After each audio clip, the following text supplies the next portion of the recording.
ಭಗವಾನ ವೀರೋ ಮಂಗಲಂ ಗೌತಮೋ ಗಣಿ ಮಂಗಲಂ ಕುಂದ ಕುಂದಾರ್ಯೋ ಜೈನ ಧರ್ಮೋಸ್ತು ಮಂಗಲಂ ಸರ್ವಮಂಗಲಮಾಂಗಲ್ಯಂ ಸರ್ವಕಲ್ಯಾಣಕಾರಕಂ ಪ್ರಧಾನಂ ಸರ್ವಧರ್ಮಾಣಂ ಜೈನಂ ಜಯತು ಶಾಸನಂ ಜೈನಂ ಜಯತು ಶಾಸನಂ ನಮೋ ಅರ್ಹಂತಾಣಂ ನಮೋ ಸಿದ್ಧಾಣಂ ನಮೋ ಆರ್ಯಾಣಂ ನಮೋ ವರ್ಷಾಯಾಣಂ ನಮೋ ರೋಯೇ ಸೌವಸಾಗುಣಂ ನಮಃ ಸಮಯಸಾರಾಯ ಸ್ವಾನುಭೂತ್ಯಾ ಚಕಾಸ್ವತಿ ಚಿತ್ಸ್ವಭಾವಾಯ ಭಾವಾಯ ಸರ್ವಭಾವಾಂತರಕ್ಷಿತೆ ಸರ್ವಭಾವಾಂತರಕ್ಷಿತೆ.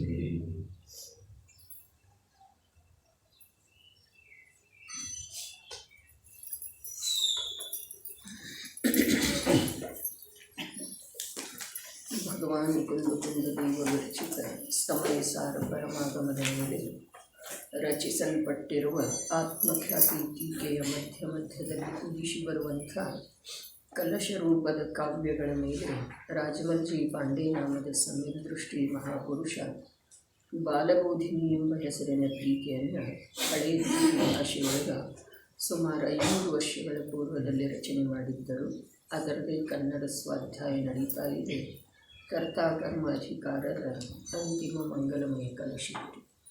ಕರ್ತಾ ಕರ್ತಾ ಭವತಿ ನ ಯಥಾ ಕರ್ಮ ಕರ್ಮಾಪಿ ನೈವ ಜ್ಞಾನಂ ಜ್ಞಾನಂ ಭವತಿ ಚ ಯಥಾ ಪುದ್ಗಲಃ ಪುದ್ಗಲೋಪಿ ಜ್ಞಾನಜ್ಯೋತಿರ್ಜ್ವಲಿತಂ ಅಚಲಂ ವ್ಯರ್ಥಂ ಅಂತಸ್ತಥೋಚ್ಚೈ ಚಿಚ್ಛಕ್ತೀನಾಂ ನಿಕರಭರತೋ ಅತ್ಯಂತಗಂಭೀರಮೇತ. ಜ್ಞಾನಗುಣದ ಪ್ರಕಾಶವಾದ ಮೇಲೆ ಎಂಥ ಫಲದ ಸಿದ್ಧಿಯಾಗುತ್ತದೆ ಎಂಬುದನ್ನೇ ಹೇಳುತ್ತಾರೆ. ಯಥಾ ಕರ್ತಾ ಕರ್ತಾನ ಭವತಿ. ಜ್ಞಾನಗುಣವು ಹೇಗೆ ಪ್ರಕಟವಾಗಿದೆ ಎಂದರೆ, ಅಜ್ಞಾನತನವನ್ನು ಧಾರಣ ಮಾಡಿ ಜೀವನು ಮಿಥ್ಯಾತ್ವ ಭಾವದ ಕರ್ತೃವಾಗುತ್ತಿದ್ದನು. ಅವನಂತೂ ಜ್ಞಾನ ಪ್ರಕಾಶವಾದ ಮೇಲೆ ಅಜ್ಞಾನ ಭಾವದ ಕರ್ತೃವಾಗುವುದಿಲ್ಲ. ಎಲ್ಲಿ ಜ್ಞಾನ ಇದೆ ಅಲ್ಲಿ ಕರ್ತಾತನ ಇಲ್ಲ. ಎಲ್ಲಿ ಅಜ್ಞಾನ ಇದೆ ಅಲ್ಲಿ ಕರ್ತೃತ್ವ ನಿಯಮದಿಂದ ಇದೆರಿ. ಅದು ಬೇಕಾದರೆ ನಮ್ಮ ವಿಕಲ್ಪದ ಹಿಡಿತಕ್ಕೆ ಬರಲಿ, ಬೇಕಾದರೆ ಬರದೇ ಇರಲಿ. ನಮ್ಮ ವಿಕಲ್ಪದ ಹಿಡಿತಕ್ಕೆ ನಮಗೆ ಸಂಜ್ಞೆ ಪಂಚೇಂದ್ರಿಯ ಅವಸ್ಥೆಗೆ ಸಂಬಂಧಿಸಿದ ಹಾಗೆ ಯಾವುದು ಅನ್ನಿಸ್ತಿದೆಯೋ ಅದು ಮಾತ್ರ ನಾವು ತಿಳಿತೇವ್ರಿ. ಆದರೆ ಏಕೇಂದ್ರಿಯದೊಳಗೂ ಕೂಡ ಕರ್ತೃತ್ವ ಇದೆಯಲ್ಲ. ಸಮಸ್ತ ಜೀವರುಗಳಲ್ಲಿ ಅಜ್ಞಾನತನವನ್ನು ಧಾರಣ ಮಾಡಿರುವಂಥ ಸಮಸ್ತ ಜೀವರುಗಳಲ್ಲೇ ಕರ್ತೃತ್ವ ಇದೆ. ಕರ್ತೃತ್ವದ ಪರಿಭಾಷಾ ನಾನೇನಾದರೂ ಮಾಡ್ತೇನೆ ಅನ್ನೋ ವಿಕಲ್ಪ ಅಲ್ಲ. ಕರ್ತೃತ್ವದ ಪರಿಭಾಷಾ ಜ್ಞಾನ ಸ್ವಭಾವವನ್ನು ಮರೆತು ಬಿಡೋದು. ಜ್ಞಾನ ಸ್ವಭಾವದ ಅಭಾವರೂಪ ಜೀವದ ಪ್ರವೃತ್ತಿ ಏನಿದೆಯಲ್ಲ ಅದರ ಹೆಸರನ್ನು ಕರ್ತೃತ್ವ.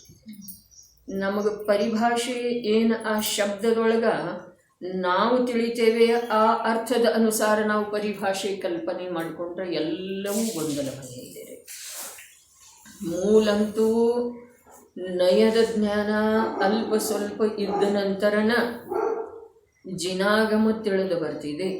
ಎರಡನೆಯದಾಗಿ ಜಿನಾಗಮದಲ್ಲಿ ಯಾವ ಶಬ್ದಗಳ ಪ್ರಯೋಗ, ಪಾರಿಭಾಷಿಕ ಶಬ್ದಗಳಂತೂ ವಿಪುಲವಾಗಿರ್ತವೆ. ಆದರೆ ಲೌಕಿಕ ಶಬ್ದಗಳೇ ಇದರಲ್ಲೇ ಇದ್ದ ಹಾಗೆ ಅಥವಾ ಇದರಲ್ಲಿರುವ ಶಬ್ದಗಳೇ ನಮ್ಮ ನಿತ್ಯ ಜೀವನದಲ್ಲಿ ಬಳಕೆಯೊಳಗೆ ಬರ್ತಾ ಇರುವ ಹಾಗೆ ಕಂಡು ಬರ್ತವೆ, ಇದ್ದಾವೆ. ಆದರೆ ಆ ಶಬ್ದ ಈ ಪ್ರಕಾರದ ಅರ್ಥವನ್ನು ಇಲ್ಲಿ ಕೊಡುವುದಿಲ್ಲ. ಲೌಕಿಕದೊಳಗೆ ಯಾವ ಶಬ್ದ ಇದೆಯೋ ಅದೇ ಶಬ್ದ ಇಲ್ಲಿದ್ರೂ ಕೂಡ ಇಲ್ಲಿರುವಂತಹ ಶಬ್ದವೇ ಲೌಕಿಕದ ವ್ಯವಹಾರದಲ್ಲಿ ನಾವು ನಿತ್ಯ ಬಳಸ್ತಾ ಇದ್ರೂ ಕೂಡ ಅಲ್ಲಿ ಯಾವ ಅರ್ಥವನ್ನು ಹೊಂದಿದೆಯೋ ಆ ಶಬ್ದ ಆ ಅರ್ಥವನ್ನು ಇಲ್ಲಿ ಕೊಡುವುದಿಲ್ಲ.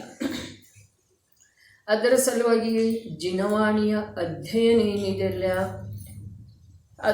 ಈ ಜೀವ ಅಕ್ಷರದ ಮೂಲಕ ಓದಿದ್ರೆ ಅದರ ಮರ್ಮ ತಿಳಿದು ಬರೋದು ಕಠಿಣ ಅಂತ ಹೇಳೇನ 11 ಅಂಗ 9 ಪೂರ್ವ 10ನೇ ಪೂರ್ವದೊಳಗೆ ಹೋಗಿ ಕೂಡ ನರಕಕ್ಕೆ ಹೋಗಿದ್ದಾರೆ ಜೀವರುಗಳ.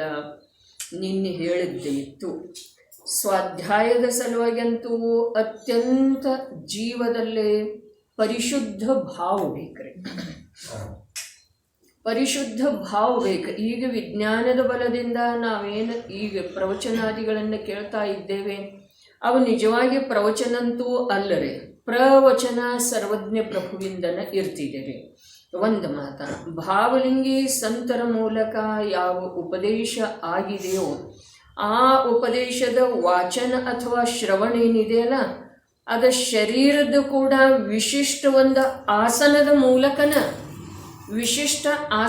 ಮೂಲಕನ ಭಾವದ ವಿಶುದ್ಧಿಯಿಂದ ಆಲಿಸಿದ್ರ ಅಥವಾ ವಾಚನ ಮಾಡಿದ್ರನ ಅದರದ್ದು ನಿಜವಾಗಿ ಗೌರವ ಅಥವಾ ಬಹುಮಾನ ಇದೆ.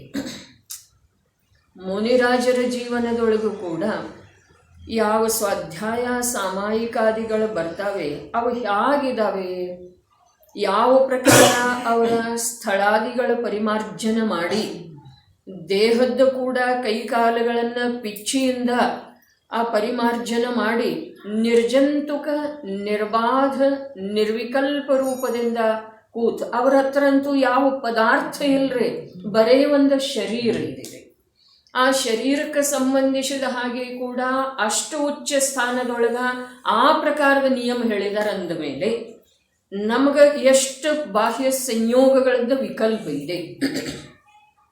ಮತ್ತು ನಾವು ಮಾಡ್ತಾ ಏನೇನರೇ ಮಾಡ್ತೇವೆ ಕೇಳ್ತೇವೆ ಅಂದ್ರೆ ನಿಜವಾಗಿ ಲಾಭಂತೂ ಆಗೋದು ಅಷ್ಟರೊಳಗನೇ ಇದೆ, ಆದರೆ ಹಾನಿ ಪೂರ್ಣ ರೂಪದಿಂದ ಆಗ್ತಿದೆ. ನಾವು ವಿಚಾರ ಮಾಡಿದರೆ ಮಾಡಬಹುದು, ಇಲ್ಲದಿದ್ದರೆ ಇಲ್ಲ. ಅದಕ್ಕೇನೂ ಸಂಬಂಧ ಇಲ್ಲ. ವಸ್ತು ಸ್ವರೂಪ ನೀನು ಹೇಗೆ ತಿಳಿತಾ ಇದ್ದೀಯಾ, ಹೇಗೆ ಮನ್ನಿಸ್ತಾ ಇದ್ದೀಯಾ, ಹೇಗೆ ವ್ಯವಹರಿಸ್ತಾ ಇದ್ದೀಯಾ ಅದರ ಮೇಲೆ ವಸ್ತು ಸ್ವರೂಪ ನಿಂತದ್ದು ಇಲ್ಲ. ವಸ್ತು ಸ್ವರೂಪದ ಅನುಸಾರ ಯಾವ ತಿಳಿಲಿಕ್ಕೆ ಪ್ರಯತ್ನ ಮಾಡ್ತಾನೋ ಆ ಜೀವದ ಜೀವನ ಧನ್ಯ ಆಗ್ತಿದೆ. ಅವನು ಭವವೆಂಬ ಈ ಕೊಳಚೆಯಿಂದ ಹೊಂಡದಿಂದ ಮೇಲೆತ್ತ ತನ್ನಷ್ಟಕ್ಕೆ ತಾನೇ ಒಂದು ತನ್ನದೇ ಆದಂಥ ಮಾರ್ಗವನ್ನು ನಿರ್ಮಿಸ್ತಾ ಅವನು ಸಿದ್ಧ ಶಿಲೆಯನ್ನು ತಲುಪತನ್ರಿ. ಲೋಕದ ವ್ಯವಹಾರದ ಅನುರೂಪವಾಗಿ ಧರ್ಮದ ವ್ಯವಹಾರ ಇರುವುದಿಲ್ಲ. ನಡೀರಿ ಯಥಾ ಕರ್ತ ನ ಭವತಿ. ಜ್ಞಾನಗುಣವು ಹೇಗೆ ಪ್ರಕಟವಾಗಿದೆ ಎಂದರೆ ನಮ್ಮಲ್ಲೇ ಜ್ಞಾನ ಇದೆ ಅಂಥೇಳಿ ನಾವು ತಿಳ್ಕೊಂಡಿದ್ದೀವ್ರಿ.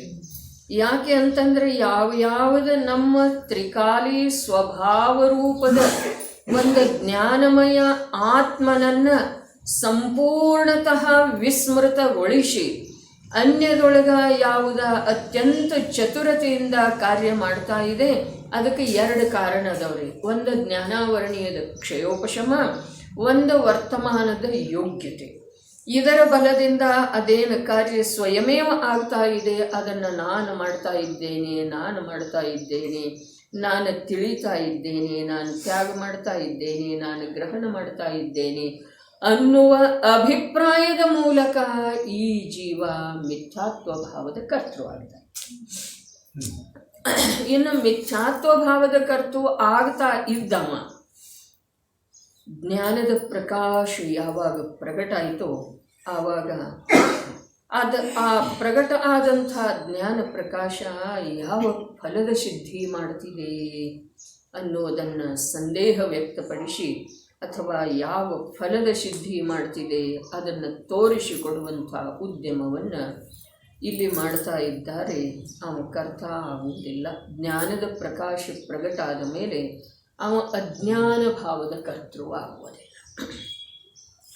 ನಿನ್ನೆ ಚರ್ಚೆಗೆ ವಿಷಯವನ್ನು ತಗೊಂಡದ್ದಿತ್ತು, ಆದರೆ ಎಷ್ಟು ಅದರದ ಅರ್ಥ ಪ್ರಕಾಶಿತ ಆಗಬೇಕು, ಅಷ್ಟು ಆಗಿಲ್ಲ ಅಂಥೇಳಿ ಅನ್ನಿಸ್ತಿದೆ. ಅಜ್ಞಾನತನವನ್ನು ಧಾರಣ ಮಾಡಿ ಜೀವ ಮಿಥ್ಯಾತ್ವ ಭಾವದ ಕರ್ತೃವಾಗುತ್ತಿದ್ದನು. ಅಜ್ಞಾನತನ ಬೇರೆ ಮತ್ತು ಮಿಥ್ಯಾತ್ವ ಭಾವದ ಕರ್ತಾತನ ಬೇರೆ, ಹೀಗೆ ಇಲ್ಲವೇ ಇಲ್ಲರಿ. ಆದ್ರೂ ಭೇದ ಮಾಡಿ ಯಾಕೆ ಹೇಳಿದ್ರು? ಅಜ್ಞಾನತನ ಬೇರೆ ಮತ್ತು ಮಿಥ್ಯಾತ್ವ ಭಾವದ ಕರ್ತಾತನ ಬೇರೆ, ಹೀಗೆ ಎರಡು ಸಮಯದ ಮಾತಿಲ್ಲ, ಒಂದೇ ಸಮಯದಲ್ಲೇ ಆಗುವಂಥ ಮಾತಿದೆ. ಅಜ್ಞಾನತನ ಅರ್ಥಾತ್ ನಾನು ದೇಹರೂಪ ಇದ್ದೇನೆ, ನಾನು ಅವಸ್ಥಾರೂಪ ಇದ್ದೇನೆ, ನಾನು ಪುಣ್ಯ ಪಾಪದ ಯಾವ ರೀತಿಯ ಉದಯದ ನಿಮಿತ್ತದಿಂದ ದೇಹಾದಿ ಸಂಯೋಗಗಳಲ್ಲೇ ಅವಸ್ಥೆ ವಿದ್ಯಮಾನ ಇದೆಯೋ ಆ ಅವಸ್ಥೆಯ ರೂಪ ತನ್ನನ್ನು ತಾನು ತಿಳ್ಕೊಳ್ಳೋದು, ಆ ಅವಸ್ಥೆಯ ತನವಾಗಿ ತನ್ನನ್ನು ತಾನು ತಿಳ್ಕೊಳ್ಳೋದು, ಇದ ಅಜ್ಞಾನತನವನ್ನು ಧಾರಣ ಮಾಡಿದ್ದಾಯ್ತು. ಮತ್ತು ಮಿಥ್ಯಾತ್ವ ಭಾವದ ಕರ್ತೃ ಅಂತಂದ್ರೆ ಏನ? ಆ ಅಜ್ಞಾನತನವನ್ನು ಯಾವ ಸಮಯದಲ್ಲಿ ಜೀವ ಧಾರಣ ಮಾಡ್ತಾನೋ ಆ ಸಮಯದಲ್ಲಿ ಆ ಜೀವ ಆ ಯಾವ ಪರದ್ರವ್ಯಕ್ಕೆ ಸಂಬಂಧಿಸಿದ ಪರ್ಯಾಯ ತನದ ತಿಳುವಳಿಕೆ ಶ್ರದ್ಧೆ ಇದೆಯಲ್ಲ, ಆ ರೂಪದನ ಅನುಭವ ಆಗ್ತಿದೆ, ಅದುವೇ ಕರ್ತೃತ್ವ ಇದೆ. ನೋಡ್ರಿ, ಯಾವ ಭಾವ ವ್ಯಾಖ್ಯಾಂತೂ ಕರ್ತಾಕರ್ಮ ಅಧಿಕಾರದೊಳಗೆ ಹೀಗೆ ಬರ್ತಿದೆ, ಯಾವ ಭಾವ ಜೀವದಲ್ಲೇ ಸ್ವಯಮೇವ ಆಗ್ತಿದೆಯೋ ಸಮಯವರ್ತಿ ಭಾವ, ಆಯಾ ಸಮಯವರ್ತಿ ಭಾವ ತನ್ನ ಷಟ್ಕಾರಕದಿಂದ ತನ್ನ ಯೋಗ್ಯತೆಯಿಂದ ಯಾವ ರೂಪ ಆಗ್ತಿದೆಯೋ ಆ ಭಾವದ ಜೊತೆಗೆ ವರ್ತಮಾನ ಚೈತನ್ಯದ ತಲ್ಲೀನತೆ ಏನಿದೆ ಅದುವೇ ಕರ್ತಾತನ ಇದೆ. ತಿಳಿತಾ ಇದೇನ್ರಿ? 10 ಬಾರಿ ಚರ್ಚೆ ಮಾಡೋಣ, ಆದರೆ ಒಂದು ಸ್ವಲ್ಪನೇ ತಿಳ್ಕೊಳ್ಳೋಣ ಅನ್ನೋದಿದ್ರೆ, ಅಜ್ಞಾನತನವನ್ನು ಧಾರಣ ಮಾಡಿ, ಈ ಶಬ್ದದ ಅರ್ಥ ಏನ? ಧಾರಣೆ ಏನು ಮಾಡಿದ? ನೀವು ಶರೀರದ ಧಾರಣ ಮಾಡಿದಾನೋ ಏನು ಶರೀರ ಬುದ್ಧಿಯ ಧಾರಣ ಮಾಡಿದನ್ರಿ? ಶರೀರದ ಧಾರಣ ಜೀವ ಮಾಡಲೇ ಇಲ್ರಿ, ವಸ್ತು ಸಾಪೇಕ್ಷ ಮಾಡಲೇ ಇಲ್ಲ, ದ್ರವ್ಯ ಸಾಪೇಕ್ಷ ಸಂಭವನೆ ಇಲ್ಲ, ಶರೀರವನ್ನು ಧಾರಣ ಮಾಡುವಂಥ ಸ್ವಭಾವ ಆತ್ಮಂದು ಇಲ್ಲವೇ ಇಲ್ಲ. ಆದರೆ ಸಂಯೋಗದಲ್ಲಿರುವಂಥ ಶರೀರ ನಾನು ಅನ್ನುವಂಥ ಬುದ್ಧಿಯನ್ನು ಧಾರಣ ಮಾಡಿ, ಸಂಯೋಗದಲ್ಲಿರುವಂಥ ಬರೀ ಶರೀರ ಅಲ್ಲ, ಬೇರೆ ಯಾವ ಯಾವ ಪದಾರ್ಥಗಳಿದಾವೆ, ಕರ್ಮದ ಉದಯದ ಅನುರೂಪವಾಗಿ ಯಾವ ಯಾವ ಪದಾರ್ಥಗಳಲ್ಲೇ ಪರಿವರ್ತನೆ ಆಗ್ತಾ ಇದೆ, ಅದರ ಜೊತೆಗೆ ಇವನದ ಅತ್ಯಂತ ಏಕತೆ ಇದೆ, ಅತ್ಯಂತ ಏಕತೆ ಇದೆ. ಆ ಏಕತೆಯ ಮೂಲಕ ಇವನಿಗೆ ಯಾವುದರ ಅನುಭವ ಆಗ್ತಾ ಇದೆಯಲ್ಲ, ಆ ಅನುಭವದ ಹೆಸರು ಕರ್ತಾತನ ಇದೆ. ವಿಷಯ ತಿಳ್ಕೊಳ್ಳುವ ಪ್ರಯತ್ನ ಮಾಡೋದು, ಆಗಮದ ವಾಚನದಿಂದ ನಮಗೆ ವಿಷಯ ತಿಳಿದು ಬಂದೇ ಬರ್ತಿದೆ, ಹೀಗೆ ನಿಯಮ ಇಲ್ಲ.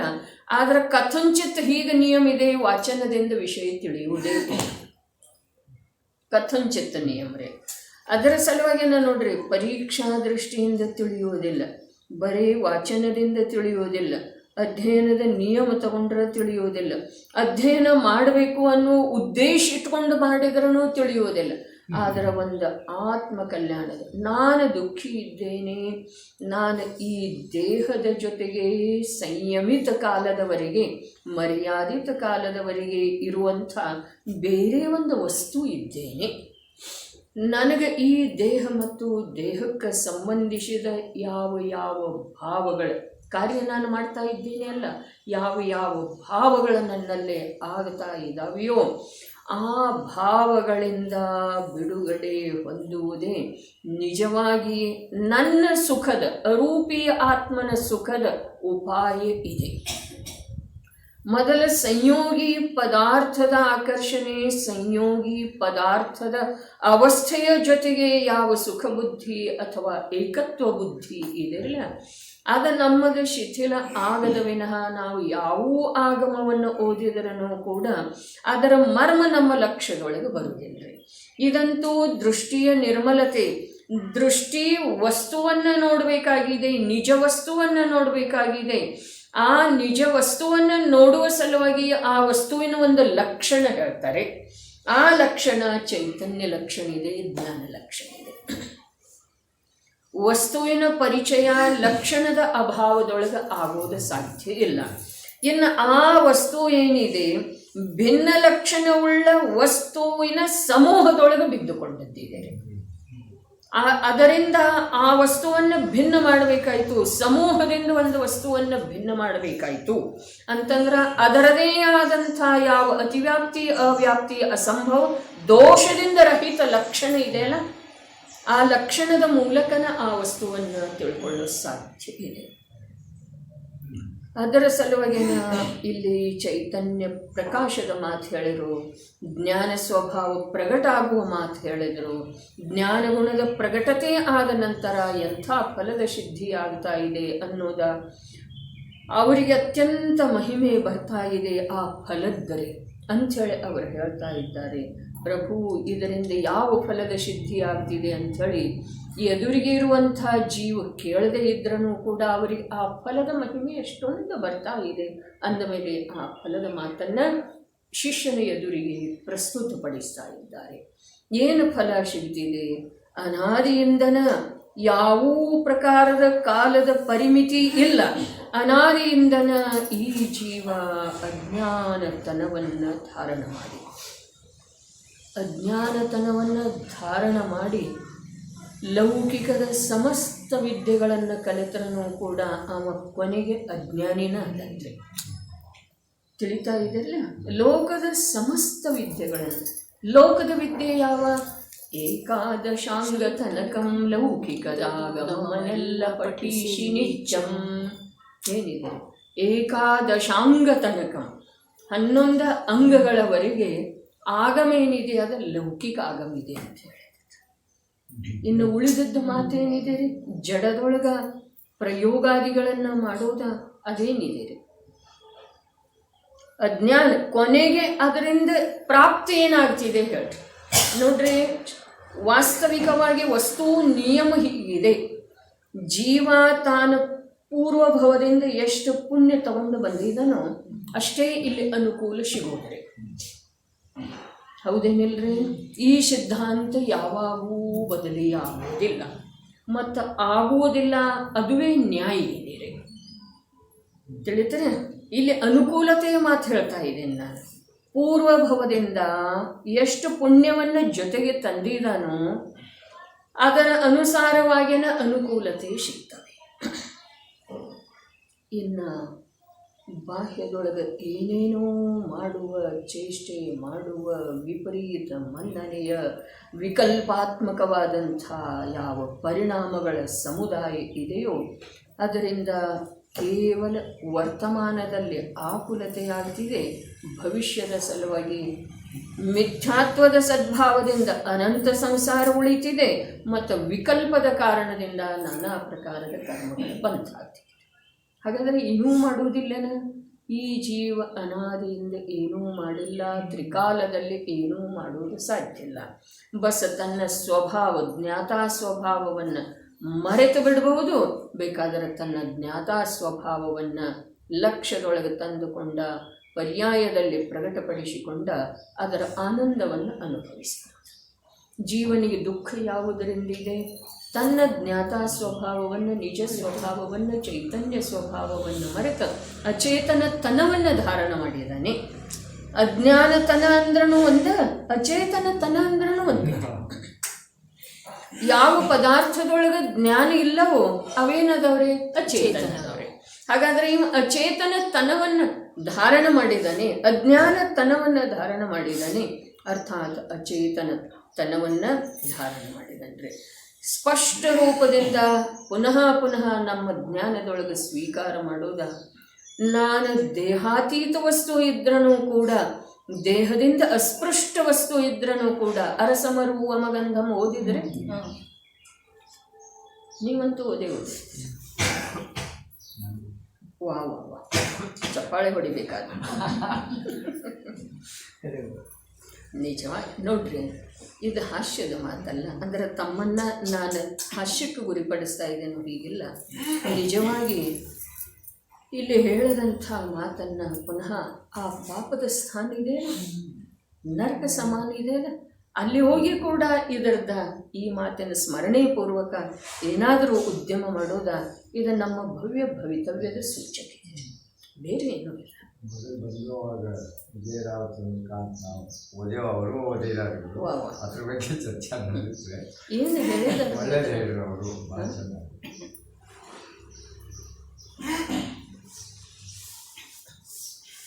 ಒಂದು ಸ್ವಲ್ಪ ಅವು 6 ಭಾಗ ಒಂದ್ಸಲ ಓದೋದು ಭಾಳ ಅಂದ್ರೆ ಭಾಳ ಚಲೋ ಅನಿಸ್ತದೆ. ಮುಂದೆ 29 ಇವು ಬರ್ತಾವೆ, ಏನು ರಸ ವರ್ಣಾದಿ ರಸಾದಿ ಏನದವಲ್ಲ 29 ಭೇದದೊಳಗೆ ಹೇಳಿದ್ದಾರೆ. ಎಲೈ ಭವ್ಯನೇ, ನೀನು ಜೀವನನ್ನು ರಸವಿಲ್ಲದ, ರೂಪು ಇಲ್ಲದ, ಗಂಧವಿಲ್ಲದ, ಅವ್ಯಕ್ತ ಎಂದರೆ ಇಂದ್ರಿಯ ಗೋಚರನಲ್ಲದಂಥ ಚೇತನವು ಯಾವನ ಗುಣವಿದೆ ಅಂಥ ಶಬ್ದವಿಲ್ಲದ, ಯಾವುದೇ ಚಿಹ್ನದಿಂದ ಅಗ್ರಾಹ್ಯನು ಮತ್ತು ಯಾವುದೇ ಆಕಾರವನ್ನು ಹೇಳಲಾಗುವುದಿಲ್ಲ ಅಂಥವನೆಂದು ತಿಳಿದುಕೊಳ್ಳು. ಯಾರನ್ನ? ಜೀವವನ್ನು. ಯಾರಿಗೆ ಹೇಳ್ತಾ ಇದ್ದಾರೆ? ಭವ್ಯನಿಗೆ ಹೇಳ್ತಾ ಇದ್ದಾರೆ. ಟೀಕಾವತನರು ನಿಶ್ಚಯವಾಗಿ ಜೀವನು ಪುದ್ಗಲ ದ್ರವ್ಯದಿಂದ ಭಿನ್ನನಿದ್ದಾನೆ. ನಿಶ್ಚಯವಾಗಿ ಅಂದರೆ ಏನ? ಯಾವ ಕಾಲದಲ್ಲೇನೋ ಒಂದು ಅಂಶ ಕೂಡ ಪುದ್ಗಲದ ಜೊತೆಗೆ ಅವನ ಏಕತೆ ಇಲ್ಲ. ಯಾವ ಕಾಲದಲ್ಲೇನೋ ಯಾವುದೇ ರೀತಿಯಿಂದ ಎಂಥದೇ ಅವಸ್ಥೆಯೊಳಗೆ ಅವಿದ್ರೂ ಕೂಡ ಪುದ್ಗಲದ ಜೊತೆಗೆ ಅವನದ ಏಕತೆ ಇಲ್ಲ. ನಿಶ್ಚಯದಿಂದ ಅಂತಂದ್ರೆ ಯಾವುದೇ ರೀತಿಯಿಂದ ಯಾವುದೇ ಕಾಲದೊಳಗೆ ಇಲ್ಲವೇ ಇಲ್ಲ. ನೀನು ಯಾವ ರೀತಿಯಿಂದ ಆ ಪ್ರಕಾರ ತಿಳಿಲಿಕ್ಕೆನ ಹೋಗಬೇಡ. ನಿಶ್ಚಯದಿಂದ ನಿಶ್ಚಯವಾಗಿ ಜೀವನು ಪುದ್ಗಲ ದ್ರವ್ಯದಿಂದ ಭಿನ್ನನಿದ್ದಾನೆ. ಅದಕ್ಕಾಗಿ ಅವನಲ್ಲಿ ರಸಗುಣವು ವಿದ್ಯಮಾನವಿಲ್ಲ, ಅವನು ಅರಸನಿದ್ದಾನೆ. ಪುದ್ಗಲ ದ್ರವ್ಯದಿಂದ ಭಿನ್ನ ಇರುವ ಕಾರಣ ಆ ರಸಗುಣ ಪುದ್ಗಲದ್ದೇ ಇದ್ದ ಕಾರಣ ಅವ ಅರಸ ಇದ್ದಾನೆ. ಎಷ್ಟು ಸುಂದರ! ಅಮೃತ ಚಂದ್ರಾಚಾರ್ಯರ ಇಂದ ಸ್ವರ್ಗದೊಳಗೆ ಅವಿರತಿ ಇದ್ರೂ ಕೂಡ ಅವ್ರು ನಮ್ಗೆ ನಮಸ್ಕಾರ ಯೋಗ್ಯ.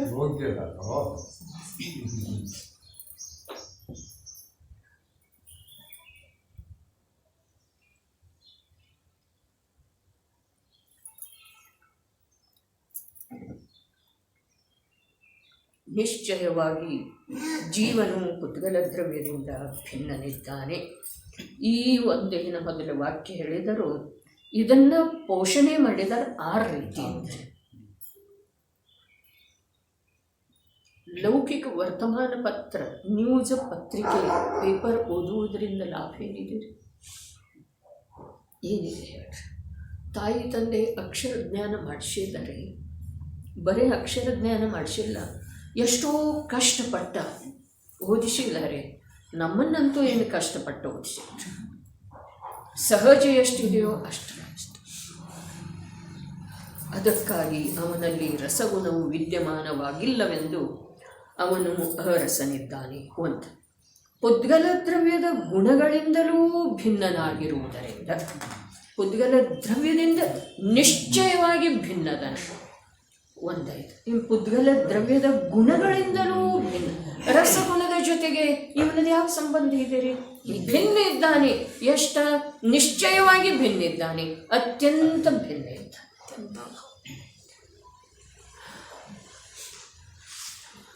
ಪುದ್ಗಲ ದ್ರವ್ಯದ ಗುಣಗಳಿಂದಲೂ ಭಿನ್ನನಾಗಿರುವುದರಿಂದ, ತನ್ನಲ್ಲೂ ರಸಗುಣವಿಲ್ಲದಿರುವುದರಿಂದ ಅರಸನಿದ್ದಾನೆ. ಎಷ್ಟು ವ್ಯಾಖ್ಯಾ, ಎಷ್ಟು ಇದರದ ಚರ್ಚಾ ಮಾಡೋದು.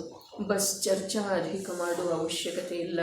ಪ್ರತ್ಯಕ್ಷ ಪುದ್ಗಲ ದ್ರವ್ಯ ಮತ್ತು ಜೀವದ್ರವ್ಯದ ಯಾವ ನಿಶ್ಚಿತವಾಗಿ ಭಿನ್ನತೆ ಹೇಳಿದರೋ ಅಷ್ಟೇ ಲಕ್ಷ್ಯದೊಳಗೆ ತಗೊಂಡ ನಂತರ ದ್ರವ್ಯದೊಳಗೆ ಭಿನ್ನತೆ ಇದ್ದ ನಂತರ ಇದರ ಗುಣ ಇದರಲ್ಲಿ ಆಗಿರೋ ಸಾಧ್ಯ, ಭಿನ್ನ ದ್ರವ್ಯದ ಗುಣ ನನ್ನಲ್ಲಿ ಆಗಿರೋ ಸಾಧ್ಯ.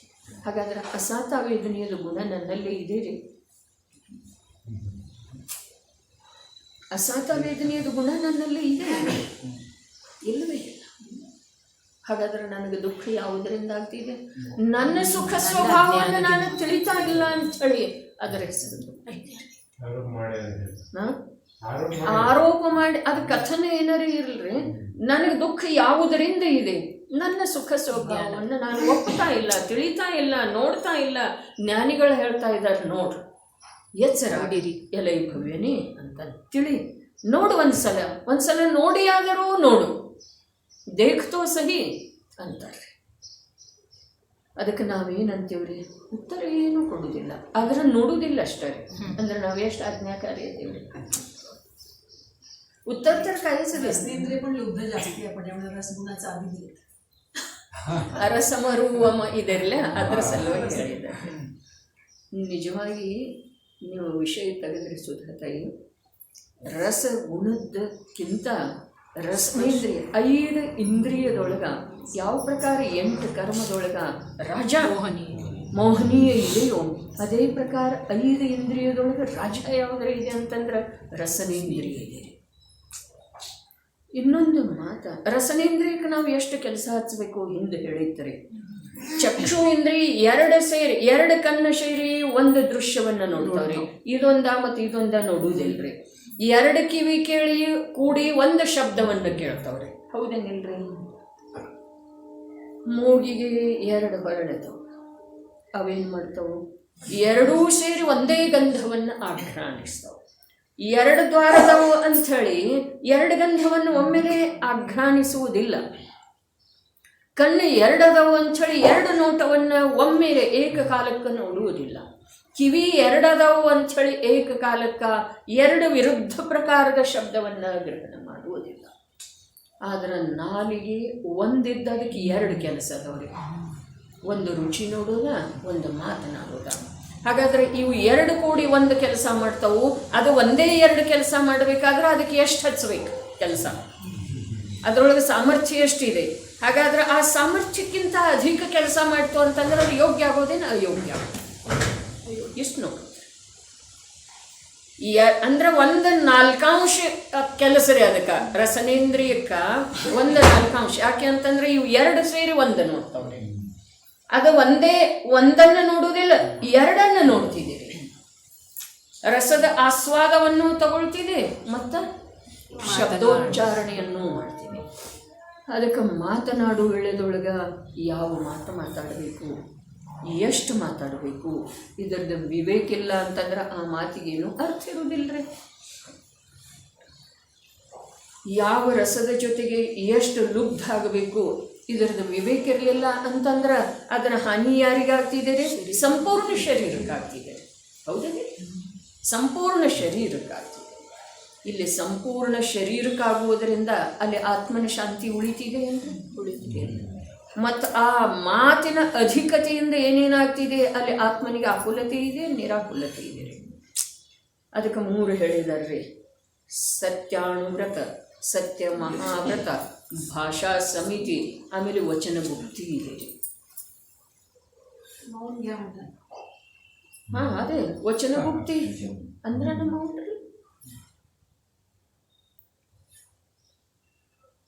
ಇಲ್ಲಿ ಅರಸ ಶಬ್ದ ಪ್ರಯೋಗ ಗಾಥೆಯೊಳಗನ್ನು ಮೊದಲು ಬಂದದ್ದು ಇದೆ. ಟೀಕೆಯೊಳಗ ಅದರಲ್ಲಿ ಚರ್ಚೆ ಮಾಡ್ತಾ ಇದ್ದಾರೆ. ನಿಜವಾಗಿ ಅದ ಸ್ವಲ್ಪ ಏನಿದೆ ಅಂತಂದ್ರೆ ಕಠಿಣ ಇದೆ ರಸನೇಂದ್ರಿಯದ ಮಾತು. ಸ್ಪರ್ಶನೇಂದ್ರಿಯ ಇರ್ತಿತಿ ಮಾತು ಸರಿ ರೀ ಅನ್ನ. ಸ್ಪರ್ಶನೇಂದ್ರಿಯ ಅಂದರೆ ಈ ಜೀವ ಸ್ಪರ್ಶನೇಂದ್ರಿಯದ ಮೇಲೆ ವಿಜಯ ಸಾಧನೆ ಮಾಡೋದ ಅನಾದಿ ಕಾಲದಿಂದ ಕಷ್ಟ ಆಗಿದೆ. ಈ ಮಾತು ಸತ್ಯ ಇದ್ರೂ ಕೂಡ 5 ಇಂದ್ರಿಯದೊಳಗೆ ಪ್ರಬಲ ಇಂದ್ರಿಯ ಯಾವುದಾ ಅಂತಂದರೆ ರಸನೇಂದ್ರಿಯನ ಹೇಳ್ತಾರೆ. ಸ್ಪರ್ಶನೇಂದ್ರಿಯ ಏನು ಮಾಡ್ತಿದೆ ಅಂತಂದ್ರೆ ಸ್ಪರ್ಶನೇಂದ್ರಿಯ ತನ್ನ ಅಧಿಕಾರವನ್ನು ಬಿಡುವುದಿಲ್ಲ. ದೇಹದ ಸರ್ವ ಪ್ರದೇಶದೊಳಗೆ ವ್ಯಾಪ್ತ ಇದೆ ಅದ, ಮತ್ತು ತನ್ನ ಅಧಿಕಾರವನ್ನು ಬಿಡುವುದಿಲ್ಲ. ಒಂದು ರಸನೇಂದ್ರಿಯದ ಮೇಲೆ ಈ ಜೀವ ವಿಜಯ ಸಂಪಾದನೆ ಮಾಡಿದ, ಅರ್ಥಾತ್ ರಸನೇಂದ್ರಿಯವನ್ನು ತನ್ನ ವಶದಲ್ಲಿ ಇಟ್ಕೊಂಡ ಅಂತಂದ್ರೆ ಇವನು ಉಳಿದ ಆ ಸ್ಪರ್ಶನೇಂದ್ರಿಯವನ್ನು ಮೊದಲು ಮಾಡಿಕೊಂಡ ಉಳಿದ ಎಲ್ಲ ಇಂದ್ರಿಯಗಳ ಏನಾಗ್ತಾವ ಅಂತಂದ್ರೆ ಒಂಥರ ದುರ್ಬಲ ಆಗ್ತಾವ, ಒಂಥರ ದುರ್ಬಲ ಆಗ್ತಾವ, ಸಾಯುವುದಿಲ್ಲ, ದುರ್ಬಲ ಆಗ್ತಾವ. ಸ್ಪರ್ಶನೇಂದ್ರಿಯ ಯಾವ ಏಕ ಛತ್ರಾಧಿಪತಿ ಈ ಜೀವವನ್ನು ತನ್ನ ವಶದಲ್ಲಿಟ್ಟುಕೊಂಡಿದೆಯೋ ಅದರದ್ದು ಒಂದಿಷ್ಟು ನಾವು ಸಾಮರ್ಥ್ಯವನ್ನು ಕಡಿಮೆ ಮಾಡಬೇಕಾಯ್ತು ಅಂತಂದ್ರೆ ರಸನೇಂದ್ರಿಯವನ್ನು ಗೆಲ್ಲಬೇಕು. ಮಾತಿನ ಬ್ರಹ್ಮಚರ್ಯ ಯಾರ ಹತ್ರ ಇದೆಯೋ ಅವರೇ ಸ್ಪರ್ಶನೇಂದ್ರಿಯಕ್ಕೆ ಸಂಬಂಧಿಸಿದ ಬ್ರಹ್ಮಚರ್ಯದ ಪಾಲನೆ ಮಾಡಲಿಕ್ಕೆ ಸಾಧ್ಯ. ಮಾತಿನ ಬ್ರಹ್ಮಚರ್ಯದ ಜೊತೆಯಾಗಿ ಆ ರಸದ ಕೂಡ ಗೃದ್ಧತೆ ಅವನು ಬಿಟ್ಟು ಹೋಗ್ಲಿಕ್ಕೆ, ಗೃದ್ಧತೆ ಬಿಟ್ಟು ಹೋಗ್ಲಿಕ್ಕೆ ಬೇಕು. ಬ್ರಹ್ಮಚರ್ಯ ರಕ್ಷಾವರ್ತಿ ಅಂಥೇಳಿ ಒಂದು ವಿಭಾಗ ಇದೆ ಅಲ್ಲ ಪದ್ಮನಂದಿ ಪಂಚವಿಂಶತಿಯೊಳಗೆ. ಬ್ರಹ್ಮಚರ್ಯಾಷ್ಟಕ ಬೇರೆ ಇದೆ ರೀ, ಬ್ರಹ್ಮಚರ್ಯ ರಕ್ಷಾವರ್ತಿ ಬೇರೆ ಇದೆ ರೀ. ಬ್ರಹ್ಮಚರ್ಯ ರಕ್ಷಾವರ್ತಿಯೊಳಗ ಆಚಾರ್ಯ ಭಗವಂತರು ಹೇಳ್ತಾರೆ, ಆಹಾರ ತಿನ್ನುವುದರಿಂದ ಈ ಜೀವಕ್ಕೆ ವಿಕಾರದ ಭಾವ, ಕಾಮವಿಕಾರದ ಭಾವ, ಮೈಥುನ ಸಂಜ್ಞಾ ಜಾಗೃತ ಆಗ್ತಿದೆ, ಹೀಗೆ ಮಾತಿಲ್ಲ ಅನ್ನೋದು ಸಿದ್ಧ ಮಾಡಿದ್ದಾರೆ ಅಲ್ಲಿ. ಆದರೆ ಜೀವದಲ್ಲಿ ಸ್ವಯಂನ ಆ ಆಹಾರದ ಕುರಿತು ಗೃದ್ಧತೆ ಇದೆಯಲ್ಲ, ಆಹಾರದ ಮೇಲೆ ಅದನ್ನು ಏನೆಲ್ಲ ಅವಲಂಬಿಸಿದ್ದು ಇಲ್ಲ. ಆದರೆ ಆಹಾರದೊಳಗೆ ವಿಶಿಷ್ಟ ಆಹಾರದೊಳಗೇನು ಗೃದ್ಧತೆ ಇದೆಯಲ್ಲ, ಅದರ ಕಾರಣದಿಂದ ಆ ಕಾಮವಾಸನೆ ಬೆಳೀತಿದೆ ಅಂತ ಹೇಳ್ತಾರೆ. ಅದಕ್ಕೆ ದೃಷ್ಟಾಂತ ಹೇಳಿದ್ದಾರೆ ಅವರು. ಪಾರಿವಾಳ ಇದೆಯಲ್ಲ, ಕಬೂತರ, ಅದ ಸಣ್ಣ ಸಣ್ಣ ಕಲ್ಲುಗಳನ್ನು ತಿಂತಿದ್ದಾರೆ, ಚಿಕ್ಕ ಚಿಕ್ಕ ಹರಳುಗಳನ್ನು ತಿಂತಿದೆ. ಆದ್ರೆ ಅದಕ್ಕೆ ನಿರಂತರ ಕಾಮವಿಕಾರ ಇರ್ತಿದೆ. ಸಿಂಹ ಮಾಂಸ ಭಕ್ಷಣೆ ಮಾಡ್ತಿದೆ, ಆದರೆ ವರ್ಷದೊಳಗೆ ಒಂದು ಸಲ ಅದಕ್ಕೆ ಕಾಮವಿಕಾರ. ಅದರೊಳಗೆ ಅದರದ್ದು ಗೃದ್ಧತೆ ಇಲ್ಲ, ಅರ್ಥಾತ್ ಅದರದಾದ ಆಹಾರ ಇದೆ, ಇದರದ್ದು ಇದು ಆಹಾರ ಇದೆ, ಆದರೆ ಇದರಲ್ಲಿ ಗೃದ್ಧತೆ ಇದೆ, ಅದರಲ್ಲೇ ಗೃದ್ಧತೆ ಓದುವಂಥದ್ದಿದೆ. ಬ್ರಹ್ಮಚರ್ಯ ರಕ್ಷಾ ಇದು ಸೈನ್ಸ್ ಇದೆ. ಮೂಲತಃ ಸಿದ್ಧಾಂತದ ಕಡೆಗೆ ಹೋದರೆ ಜೀವದ ಭಾವ ಸ್ವತಂತ್ರ ಇದೆ, ಆದರೆ ಆ ಭಾವದೊಳಗೆ ಎಷ್ಟು ಸ್ನಿಗ್ಧತೆ ಇರ್ತಿದೆ ಅಲ್ಲ, ಅಷ್ಟು ಕರ್ಮಬಂಧಕ್ಕನು ಅನುಕೂಲ ಆಗ್ತಿದೆ. ಮತ್ತು ಅದರ ವಿಕಾರ ಇದ್ದ ಕಾರಣ ಅಲ್ಲಿ ವರ್ತಮಾನದಲ್ಲಿ ದುಃಖರೂಪನು ಇದೆ. ಹಾಗಾದರೆ ಇವುಗಳನ್ನೆಲ್ಲ ಜಯಿಸೋದು ಹೇಗ? ಅವುಗಳನ್ನೆಲ್ಲ ಪ್ರತ್ಯೇಕವಾಗಿ ಏನು ಜಯಿಸಬೇಕಾಗಿಲ್ಲ. ನಿನ್ನ ಸ್ವರೂಪವನ್ನು ತಿಳಿಯುವಂಥ ಅಖಂಡ ಉದ್ಯಮ ಮಾಡಿ, ಅಖಂಡ ಉದ್ಯಮ. ಆ ಉದ್ಯಮದೊಳಗೆ ವ್ಯತ್ಯಯ ಬರತಕ್ಕಂಥದ್ದು. ಎಷ್ಟು ವ್ಯತ್ಯಯ ಬಂದೀತು ಅಷ್ಟು ನಿನ್ನ ಸಾಧಿಸಬೇಕಾದಂಥ ಕಾರ್ಯ ಮತ್ತು ದೂರ ಹೋಗ್ತಿದೆ, ಉಳಿತಿದೆ. ಹಾಗೆ ಅದಕ್ಕೆ ನಡೆರಿದುವುದನ್ನು ತನ್ನಲ್ಲೂ ರಸಗುಣವಿಲ್ಲದಿರುವುದರಿಂದ ಅರಸನಿದ್ದಾನೆ. ಎರಡಾಗಿದೆ. ನಿಜವಾಗಿ ಪುದ್ಗಲ ದ್ರವ್ಯದ ಸ್ವಾಮಿತ್ವವೂ ಅವನಲ್ಲಿ ಇಲ್ಲದಿರುವುದರಿಂದ, ಬಹಳ ಮಾರ್ಮಿಕ. ನಿಜವಾಗಿ ಪುದ್ಗಲ ದ್ರವ್ಯದ ಸ್ವಾಮಿತ್ವ ಅದು ವಹಿಸಿಕೊಟ್ಟಿದೇನ್ರಿ ಒಡೆಯತನವನ್ನ, ಅಧಿಪತ್ಯವನ್ನ. ಪುದ್ಗಲ ದ್ರವ್ಯ ಆ ದೇಹ ಅಥವಾ ದೇಹದಲ್ಲಿರುವಂಥ ಇಂದ್ರಿಯಗಳ ಈ ಚೈತನ್ಯನಿಗೆ ತನ್ನ ಒಂದು ಅಧಿಕಾರವನ್ನು ವಹಿಸಿಕೊಟ್ಟಿದ್ದಾವೇನ? ಇವನನ್ನು ಅಧಿಕಾರಿ ಅಂಥೇಳಿ ತಿಳಿದಿದ್ದಾವೇನವ? ಅವ ತಿಳಿದಿಲ್ಲ, ಅವು ವಹಿಸಿಕೊಟ್ಟಿಲ್ಲ, ತಮ್ಮತನವನ್ನು ಬಿಟ್ಟು ಕೊಟ್ಟಿಲ್ಲ. ಇವ ಅದರದ ಸ್ವಾಮಿ ಆಗೋದು ಸಾಧ್ಯ ಇಲ್ಲ ವಸ್ತು ಸ್ವರೂಪದೊಳಗ. ನಿಜವಾಗಿ ಅಂದರೆ ಪ್ರತಿಯೊಂದಕ್ಕೆ ಇಲ್ಲಿ ನಿಜವಾಗಿ ಹೇಳ್ತಾ ಇದ್ದಾರೆ, ನಿಜವಾಗಿ ನಿಶ್ಚಯವಾಗಿ ಅಂತ ಹೇಳ್ತಾರೆ. ಪುದ್ಗಲ ದ್ರವ್ಯದ ಸ್ವಾಮಿತ್ವವು ಅವನಲ್ಲಿ ಇಲ್ಲದಿರುವುದರಿಂದ ಅವನು ದ್ರವ್ಯೇಂದ್ರಿಯದ ಅವಲಂಬನೆಯಿಂದಲೂ ಕೂಡ ರಸದ ಸ್ವಾದ ತಕ್ಕೊಳ್ಳುವುದಿಲ್ಲವೆಂದು ಅರಸನಿದ್ದಾನೆ. ಪುದ್ಗಲ ದ್ರವ್ಯದ ಸ್ವಾಮಿತ್ವನ ಇಲ್ಲಂದ್ಮೇಲೆ ರಸನೇಂದ್ರಿಯ ಇವನ ಆಧೀನನ ಇಲ್ಲಂದ್ಮೇಲೆ ಆ ರಸನೇಂದ್ರಿಯದ ಮೂಲಕ ರಸದ ಸ್ವಾದ ಹೇಗೆ ತಗೊಳ್ಳಂಬ್ರಿ? ವಿಷಯ ಬಹಳ ಸೂಕ್ಷ್ಮ ಇದೆ, ಅಲೌಕಿಕ ಇದೆ. ಲೌಕಿಕದ ರೀತಿ ನೀತಿಗಳಿಂದ ಲೌಕಿಕದ ಯಾವ ಒಂದು ದಾಸತ್ವ ಇದೆಯಲ್ಲ, ಯುಗಲ್ಜಿ ಶಬ್ದದೊಳಗೆ ಹೇಳಬೇಕಾದ್ರೆ ದಾಸತ್ವ ಅನಾದಿ ಕಾಲದಿಂದ ಪರದ್ರವ್ಯದ ಪರ್ಯಾಯಗಳ ದಾಸಾನುದಾಸ ಆಗಿದ್ದೇವೆ. ಆ ದಾಸತ್ವದಿಂದ ಎಲ್ಲಿಯವರೆಗೆ ನಮಗೆ ಬಿಡುಗಡೆ ಇಲ್ಲ, ಅರ್ಥಾತ್ ನಾವು ಬಿಡುಗಡೆ ಹೊಂದುವುದಿಲ್ಲ, ಅಲ್ಲಿಯವರೆಗೆ ಸ್ವದ್ರವ್ಯದ ಸ್ವರೂಪ ತಿಳಿದು ಬರುವುದು ಕಠಿಣ. ಏನು ಹೇಳ್ರು? ನಿಜವಾಗಿ ಪುದ್ಗಲ ದ್ರವ್ಯದ ಸ್ವಾಮಿತ್ವ ಇಲ್ಲದೆ ಇರುವುದರಿಂದ, ಅರ್ಥಾತ್ ಪುದ್ಗಲ ದ್ರವ್ಯದ ಮೇಲೆ ಈ ಮುಂದೆ ಏನೂ ಅಧಿಕಾರ ಇಲ್ಲದೆ ಇರುವ ಕಾರಣದಿಂದ ಆ ಪುದ್ಗಲ ನಿರ್ಮಿತ ಯಾವ ದ್ರವ್ಯೇಂದ್ರಿಯ ಇದೆಯಲ್ಲ, ಆ ದ್ರವ್ಯೇಂದ್ರಿಯದ ಮೂಲಕ ಆ ರಸದ ಆಸ್ವಾದವನ್ನು ಹೇಗೆ ತಗೊಳ್ಳಮ್ಮ? ಅದು ಇವನ ಅಧೀನ ಇಲ್ಲ, ಅದರ ಮೇಲೆ ಇವನ ಅಧಿಪತ್ಯ ನಡೆಯುವುದು. ಎಂಥ ಅದ್ಭುತ ಮಾತು! ಹೇಗೆ ತಿಳಿಯೋದು? ಯಾವಾಗ ತಿಳಿಯೋದು? ಈ ಮೂರ್ಖ ಜೀವಕ್ಕರೆ ಯಾವಾಗ ತಿಳಿಯೋದು ಕರೆ? ಆದರೆ ಈ ಶಬ್ದವನ್ನು ಶ್ರವಣ ಮಾಡುವ, ಓದುವ ಭಾಗ್ಯ ಇದೆಯಲ್ಲ, ಆ ಭಾಗ್ಯದ ಸರಿಸಮವಾದಂಥ ಪುಣ್ಯ ಅಥವಾ ಭಾಗ್ಯ ಲೋಕದೊಳಗೆ ಒಂದು ಯಾವ ಕಾಲದೊಳಗನೂ ಇಲ್ಲರಿ.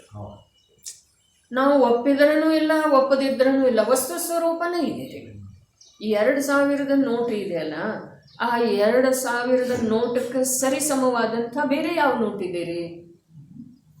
ಯಾವುದಿದೆ ರೀ? ಇಂದು ಯಾವ ಉಪಲಬ್ಧ ಅದಾವು, ವಿದ್ಯಮಾನ ಅದಾವಲ್ಲ ನೋಟುಗಳ, 2000 ನೋಟಕ್ಕೆ ಸರಿ ಸಮಾನವಾದಂಥ ಬೇರೆ ನೋಟ ಯಾವುದಿದೆ ರೀ? ಅದಕ್ಕಿಂತ ಹೆಚ್ಚಿಂದಂತೂ ಇಲ್ಲ. ಆದರೆ ಅದರ ಸರಿದೂಗುವಂಥದ್ದು ಯಾವುದಿದೆ? ಇನ್ನೊಂದು 2000 ನೋಟ. ಹಾಗೆ ಮಾತಿಲ್ಲ. ನೋಟಗಳ ದೃಷ್ಟಿಯಿಂದ ಅವಲೋಕನೆ ಮಾಡಿದರೆ ಯಾವುದಿದೆ? ಅದೇ ಪ್ರಕಾರ ಪುಣ್ಯದ ದೃಷ್ಟಿಯಿಂದ, ಪುಣ್ಯಕ್ಕಿಂತ ಧರ್ಮ ಉಚ್ಚ ಇದೆ ಆ ಮಾತು ಬೇರೆ, ಆದರೆ ಪುಣ್ಯದ ದೃಷ್ಟಿಯಿಂದ ವಿಚಾರ ಮಾಡಿದರೆ ಇಂಥ ಅಲೌಕಿಕ ಮಾತನ್ನು ಯಾರ ಸಿದ್ಧರ ಜೊತೆಗೆ ನಿರಂತರ ಸಂಭಾಷಣೆ ಮಾಡ್ತಾ ಅವರ ನಿವಾಸವು ವನ ಉಪವನದಲ್ಲಿ ಗಿರೀಶಿಖರದ ನದಿ ದಡದಲ್ಲಿ, ಗಿರೀಶಿಖರದ ನದಿ ದಡದಲ್ಲಿ ಅವರ ನಿವಾಸವು ಚಿತ್ತದ ಗುಹೆಯಲ್ಲಿ ಆತ್ಮಾನಂದದಿ ರಮಿಸುವರು, ಆತ್ಮಾನಂದದಿ ರಮಿಸುವರು. ಅಂಥ ಮುನಿ ಭಗವಂತರ ಹೇಳಿದ್ದಿದೆ. 3 ಮಾತೇನು ಹೇಳಿದ್ರಿ? ಓದಿದ್ದೀರಿ ನಿಮಗೆ?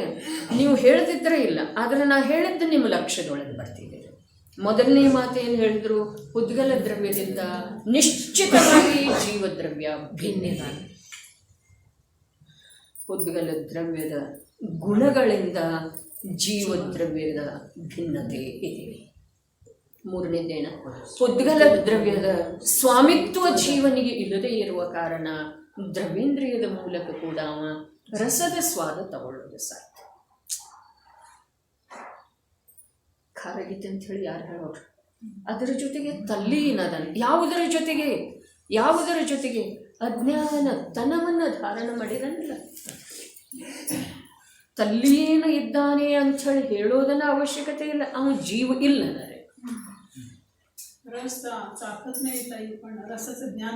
ರಸಜ್ಞಾನ ಅಂತಿದೆ.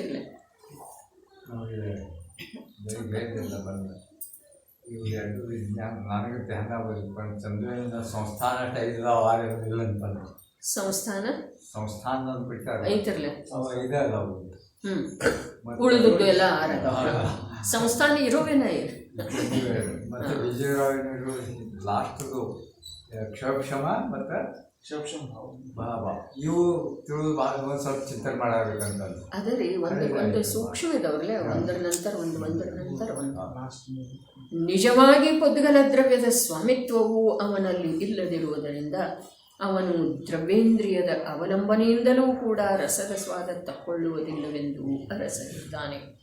ಇನ್ನು 4ನೇದ್ದು, ತನ್ನ ಸ್ವಭಾವದ ದೃಷ್ಟಿಯಿಂದ ನೋಡಿದರೆ ಅವನಲ್ಲಿ ಕ್ಷಯೋಪಶಮ ಭಾವದ್ದೂ ಕೂಡ ಅಭಾವವಿರುವುದರಿಂದ ಅವನು ಭಾವೇಂದ್ರಿಯದ ಅವಲಂಬನೆಯಿಂದಲೂ ರಸದ ಸ್ವಾದ ತಕ್ಕೊಳ್ಳುವುದಿಲ್ಲವೆಂದು ಅರಸನಿದ್ದಾನೆ.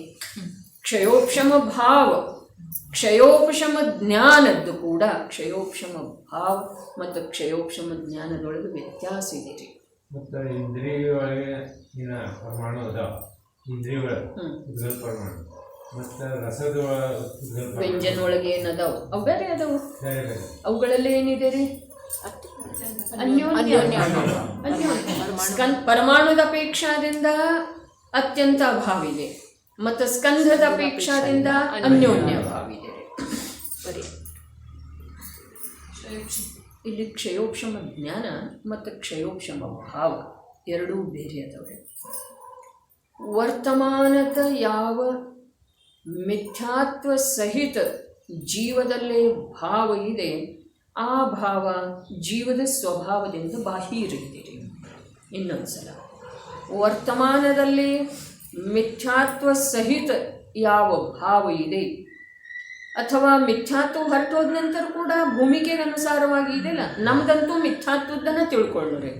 ಮಿಥ್ಯಾತ್ವ ಸಹಿತ ಜೀವದ ಯಾವ ವರ್ತಮಾನದ ಸ್ವತಂತ್ರ ಭಾವ ಇದೆಯೋ ಆ ಭಾವದ ಜೊತೆಗೆ ಜ್ಞಾನ ಸ್ವಭಾವದ ಯಾವ ಪ್ರಕಾರದ ಸಂಬಂಧ ಇಲ್ಲ. ಜ್ಞಾನ ಸ್ವಭಾವದೊಳಗ ಆ ಭಾವದ ಅಭಾವ ಇದೆ. ತ್ರಿಕಾಲಿ ಜ್ಞಾನ ಸ್ವಭಾವ ಏನಿದೆ ಜೀವದ, ಆ ಜ್ಞಾನ ಸ್ವಭಾವದ ಆ ಕ್ಷಯೋಕ್ಷಮ ಭಾವದೊಳಗೆ ಅಭಾವ ಇದೆ. ಹಾಗಾದ್ರೆ ಆ ವರ್ತಮಾನದ ಯಾವ ಭಾವ ಇದೆ ಆ ಕ್ಷಯೋಕ್ಷಮ ಭಾವ, ಆ ಭಾವ ಜೀವದ ಇದೆ. ಈ ಮಾತು ಸತ್ಯ ಇದ್ರೂ ಕೂಡ ಜೀವದ ತ್ರಿಕಾಲಿ ಸ್ವಭಾವವನ್ನು ಅದು ಸ್ಪರ್ಶ ಮಾಡುವುದಿಲ್ಲ. ಜೀವದ ಸ್ವಭಾವದೊಳಗೆ ಎರಡು ವಿಧ, ಪ್ರತಿಯೊಂದು ದ್ರವ್ಯದ ಸ್ವಭಾವದೊಳಗೆ ಎರಡು ವಿಧ. ಜೀವದಲ್ಲಂತೂ ಎರಡು ವಿಧ ತಿಳ್ಕೊಳ್ಳಿಕ್ಕೇ ಬೇಕು. ಒಂದು ಕರ್ಮಜನಿತ, ಕರ್ಮದಿಂದ ಭಿನ್ನ ಹೀಗೆ ಹೇಳ್ಬಹುದು. ಇನ್ನೊಂದು ಹೀಗೆ ಹೇಳ್ಬಹುದು, ಸಮಯವರ್ತಿ ಮತ್ತು ತ್ರಿಕಾಲವರ್ತಿ. ಅದು ವಸ್ತು ಸಾಪೇಕ್ಷ ಐತ್ರಿ, ಸಮಯವರ್ತಿ ಮತ್ತು ತ್ರಿಕಾಲವರ್ತಿ. ಕರ್ಮಜನಿತ ಭಾವ ಮತ್ತು ಕರ್ಮದಿಂದ ಭಿನ್ನವಿರುವಂಥ ಭಾವ. ತ್ರಿಕಾಲಿ ಜ್ಞಾನ ಸ್ವಭಾವ ಏನಿದೆ ಅದು ಕರ್ಮದಿಂದ ಅಸ್ಪೃಷ್ಟ ಇದೆ. ಇಲ್ಲಿ ಅದನ್ನೇ ಹೇಳ್ತಾ ಇದ್ದಾರೆ ದೇವರ. ಅರಸ, ಅರೂಪ, ಅಗಂಧ, ಅಸ್ಪರ್ಶ ಮತ್ತು ಅಶಬ್ದ ಇವೇನು ಹೇಳಿದ್ರು ಇವ ಆ ತ್ರಿಕಾಲಿ ಸ್ವಭಾವದ ಮಾತನ್ನು ಹೇಳ್ತಾ ಇದ್ದಾರೆ. ಅವನಲ್ಲಿ ಸ್ಪರ್ಶ ಇಲ್ಲ, ಅವನಲ್ಲಿ ರಸ ಇಲ್ಲ, ಅವನಲ್ಲಿ ಗಂಧ ಇಲ್ಲ. ಹಾಗಾದ್ರೆ ಆ ಸ್ಪರ್ಶ, ರಸ, ಗಂಧ ಯುಕ್ತ ಯಾವುದು ಪುದ್ಗಲ ಇದೆಯೋ ಆ ಪುದ್ಗಲದ ಸಂಯೋಗವನ್ನು ಮಾಡ್ತಾ ಇರುವಂಥವ್ರು ಯಾರು? ಅದರ ಜೊತೆಗೆ ಏಕತ್ವವನ್ನು ಸಾಧಿಸ್ತಾ ಇರುವಂಥವ್ರು ಯಾರು? ಅದು ಕರ್ಮಜನಿತ ಪರ್ಯಾಯ ಅವಸ್ಥೆ ಇದೆ. ಕ್ಷಯೋಪಶಮ ಭಾವ, ಕ್ಷಯೋಪಶಮ ಭಾವ, ಆ ಭಾವದ ಜೊತೆಗೆ ಈ ತ್ರಿಕಾಲಿ ಒಂದು ಜ್ಞಾನ ಮಾತ್ರ ಚೈತನ್ಯ ಪ್ರಕಾಶಮಯ ಯಾವ ಭಾವ ಇದೆಯೋ, ತ್ರಿಕಾಲಿ ಏಕರೂಪದ ಯಾವ ಭಾವ ಇದೆಯೋ ಆ ಭಾವದೊಳಗ ಈ ಕ್ಷಯೋಪಶಮ ಭಾವದ ಅಭಾವ ಇದೆ. ಇನ್ನು ಕ್ಷಯೋಪಶಮ ಜ್ಞಾನ ಇದು ತಿಳಿತೇನ್ರಿ. ಈ ಕ್ಷಯೋಪಶಮ ಭಾವ ಹೇಗಿದೆ? ಇದು ಕರ್ಮಜನಿತ ಇದೆ, ಅನ್ಯದ ನಿಮಿತ್ತದಿಂದಿದೆ. ಪುದ್ಗಲದ ನಿಮಿತ್ತದ ಮುಖ್ಯತೆಯಿಂದ ಅದನ್ನು ಹೇಳಲ್ಲ. ಶಬ್ದನೇ ಇದೆಲ್ಲ ಕ್ಷಯ ಉಪಶಮ. ಯಾರ್ದು ಕ್ಷಯ ಉಪಶಮ? ಕರ್ಮದ. ಹಾಗಾದ್ರೆ ಇದು ಸಾಪೇಕ್ಷ ಭಾವ ಇದೆ, ಅದು ನಿರಪೇಕ್ಷ ಇದೆ. ಯಾವುದ? ತ್ರಿಕಾಲಿ ಚೈತನ್ಯ ಪ್ರಕಾಶ ಏನಿದೆ ಅಲ್ಲ, ತ್ರಿಕಾಲಿ ಜ್ಞಾನಮಯ ಭಾವ ಏನಿದೆ ಅಲ್ಲ, ಅದರೊಳಗೆ ಯಾವ ಪ್ರಕಾರದ ವ್ಯತ್ಯಾಸ ಇಲ್ಲ. ಅದ ಸ್ವಭಾವ ಇದೆ, ಇದು ಕ್ಷಯೋಕ್ಷಮ ಭಾವ ಇದೆ. ಆ ಸ್ವಭಾವದೊಳಗ ಈ ಕ್ಷಯೋಕ್ಷಮ ಭಾವದ ಪ್ರವೇಶ ಇಲ್ಲ. ಇನ್ನು ಕ್ಷಯೋಕ್ಷಮ ಜ್ಞಾನ ಯಾವುದು? ಕ್ಷಯೋಕ್ಷಮ ಜ್ಞಾನ ಏಕೇಂದ್ರಿಯದಿಂದ ದ್ವಿಂದ್ರಿಯದಲ್ಲಿ ಯಾವ ವಿಕಾಸ ಆಗ್ತಿದೆಯಲ್ಲ ಅದು ಕ್ಷಯೋಕ್ಷಮ ಜ್ಞಾನ ಇದೆ. ದ್ವಿಂದ್ರಿಯದಿಂದ ತ್ರಿಇಂದ್ರಿಯ, ತ್ರಿಇಂದ್ರಿಯದಿಂದ ಚತುರೇಂದ್ರಿಯ, ಚತುರೇಂದ್ರಿಯದಿಂದ ಪಂಚೇಂದ್ರಿಯ, ಪಂಚೇಂದ್ರಿಯದಿಂದ ಸಂಜ್ಞೆ. ಇದರಲ್ಲೇ ಏನು ಜ್ಞಾನದ ವಿಕಾಸ ಆಗಿದೆಯಲ್ಲ, ಸ್ವಭಾವ ರೂಪ ಜ್ಞಾನದ ವಿಕಾಸವೇ ಅದೇನಿದೆ ಅದು ಕ್ಷಯೋಕ್ಷಮ ಜ್ಞಾನ ಇದೆ. ಕ್ಷಯೋಪಶಮ ಜ್ಞಾನದಿಂದ ವಸ್ತು ತತ್ವದ ನಿರ್ಣಯ ಆಗ್ತಿದೆ. ಕ್ಷಯೋಪಶಮ ಭಾವದಿಂದ ಜೀವನಿಗೆ ಸುಖ ಎಂದು ಆಗಬಹುದು. ಹೀಗೆ ವ್ಯತ್ಯಾಸ ಇದೆ. भाव आहे त्याच्यात एक शब्द येतो की हा क्षयोपशम. हा, औपशमिक ಕ್ಷಯೋಪಶಮ, ಉಪಶಮ ಭಾವ, ಕ್ಷಯೋಪಶಮ. सम्यक दृष्टीचे ब्राह्मण ನೋಡ್ರಿ, ಸಮ್ಯಕ್ ದೃಷ್ಟಿ ಇದಾವೆ. ಅದ್ರ ಸಲುವಾಗಿ ಮಿಥ್ಯಾತ್ವ ಆಯಾ ಭೂಮಿಕೆಗೆ ಅನುಸಾರವಾಗಿಯೂ ಅಂಥೇಳಿ ಹೇಳಿತು ಕ್ಷಯೋಪಶಮ ಭಾವ. ನೋಡ್ರಿ, ಉದಯದ ಜೊತೆಗೆ ಸ್ವಭಾವದ ಸ್ವೀಕಾರ ಪೂರ್ವಕ ಯಾವ ಭಾವ ಇದೆಯೋ ಅದನ್ನು ಉಪಶಮ ಅಂತಾರೆ. ಕ್ಷಾಯೋಕ್ಷಮಿಕ, ಹಾಂ, ಅದೇ ಪ್ರಕಾರ ಕ್ಷಯೋಕ್ಷಮಿಕ, ಅದೇ ಪ್ರಕಾರ ಕ್ಷಾಯಿಕ. ಉದಯ, ಹಾಂ, ಅಲ್ಲಿ ಉದಯದ ಅಭಾವ ಇದೆ, ಕ್ಷಯ ಆದದ್ದಿದೆ. ಅನುಭೂತಿಯ ಜೊತೆಗೆ ಉದಯ ಕೂಡ ಇದೆ, ಭೂಮಿಕೆಗೆ ಅನುಸಾರವಾಗಿಲ್ಲ. ಅದನ್ನು ಉಪಶಮ ಕ್ಷಯೋಕ್ಷಮ ಅಂಥೇಳಿ ಅವರ ಅಪೇಕ್ಷಾದಿಂದ ತಿಳ್ಕೊಳ್ಳೋದ್ರೆ.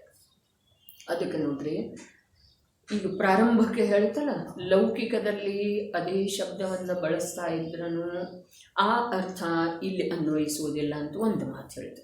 ಇನ್ನು ಆಗಮದಲ್ಲೇನ ಬೇರೆ ಬೇರೆ ಸನ್ನಿವೇಶದೊಳಗೆ ಅದೇ ಶಬ್ದ ಬಳಸಿದ್ರೂ ಕೂಡ ಅಲ್ಲಿ ಬೇರೆ ಬೇರೆ ಅರ್ಥ ಕೊಡ್ತಿದ್ದೀರಿ. ಅದನ್ನು ನಾವು ತಿಳ್ಕೊಳ್ಬೇಕಾಗ್ತಿದೆ. ಇನ್ನು ಇನ್ನೊಂದೇನು ವಿಷಯ ಬಂದಿತ್ತು, ಶಬ್ದ ಲಿಮಿಟೆಡ್ ಅಲ್ಲ. ಹಾಂ, ಶಬ್ದ ಮರ್ಯಾದೆ ತದವು ವಿಷಯ ಬಹಳಷ್ಟು ಇದೆ ರೀ. ಹಾಂ, ಇನ್ನೊಂದು ವಿಷಯ ಏನು ಬಂದಿತ್ತು ಅಂತಂದ್ರೆ, ಇದೇ ಗಾಥೆ 5 ಪರಮಾಗಮದಲ್ಲಿ ಇದೆ ರೀ. ಆದ್ರೆ 5 ಪರಮಾಗಮದಲ್ಲಿ ಅದರ ವ್ಯಾಖ್ಯಾನ ಬೇರೆ ಬೇರೆ. 5 ತೆಗೆದು ನೋಡಿದ್ರೆ ನೋಡುವ ವಿನಾಕಾರಣ ಆರೋಪ ಮಾಡ್ತೀವಿ. ನೀ ನೋಡಿದೇನು 5 ನೋಡಿ. ಈಗ ಅವ್ರಿಗೊಂದು ಏನು ಹೇಳಬೇಕು, ನಿನ್ನ ಜೀವನದೊಳಗೆ ಬಂದ ಸಲುವಾಗಿ ಧನ್ಯವಾದ.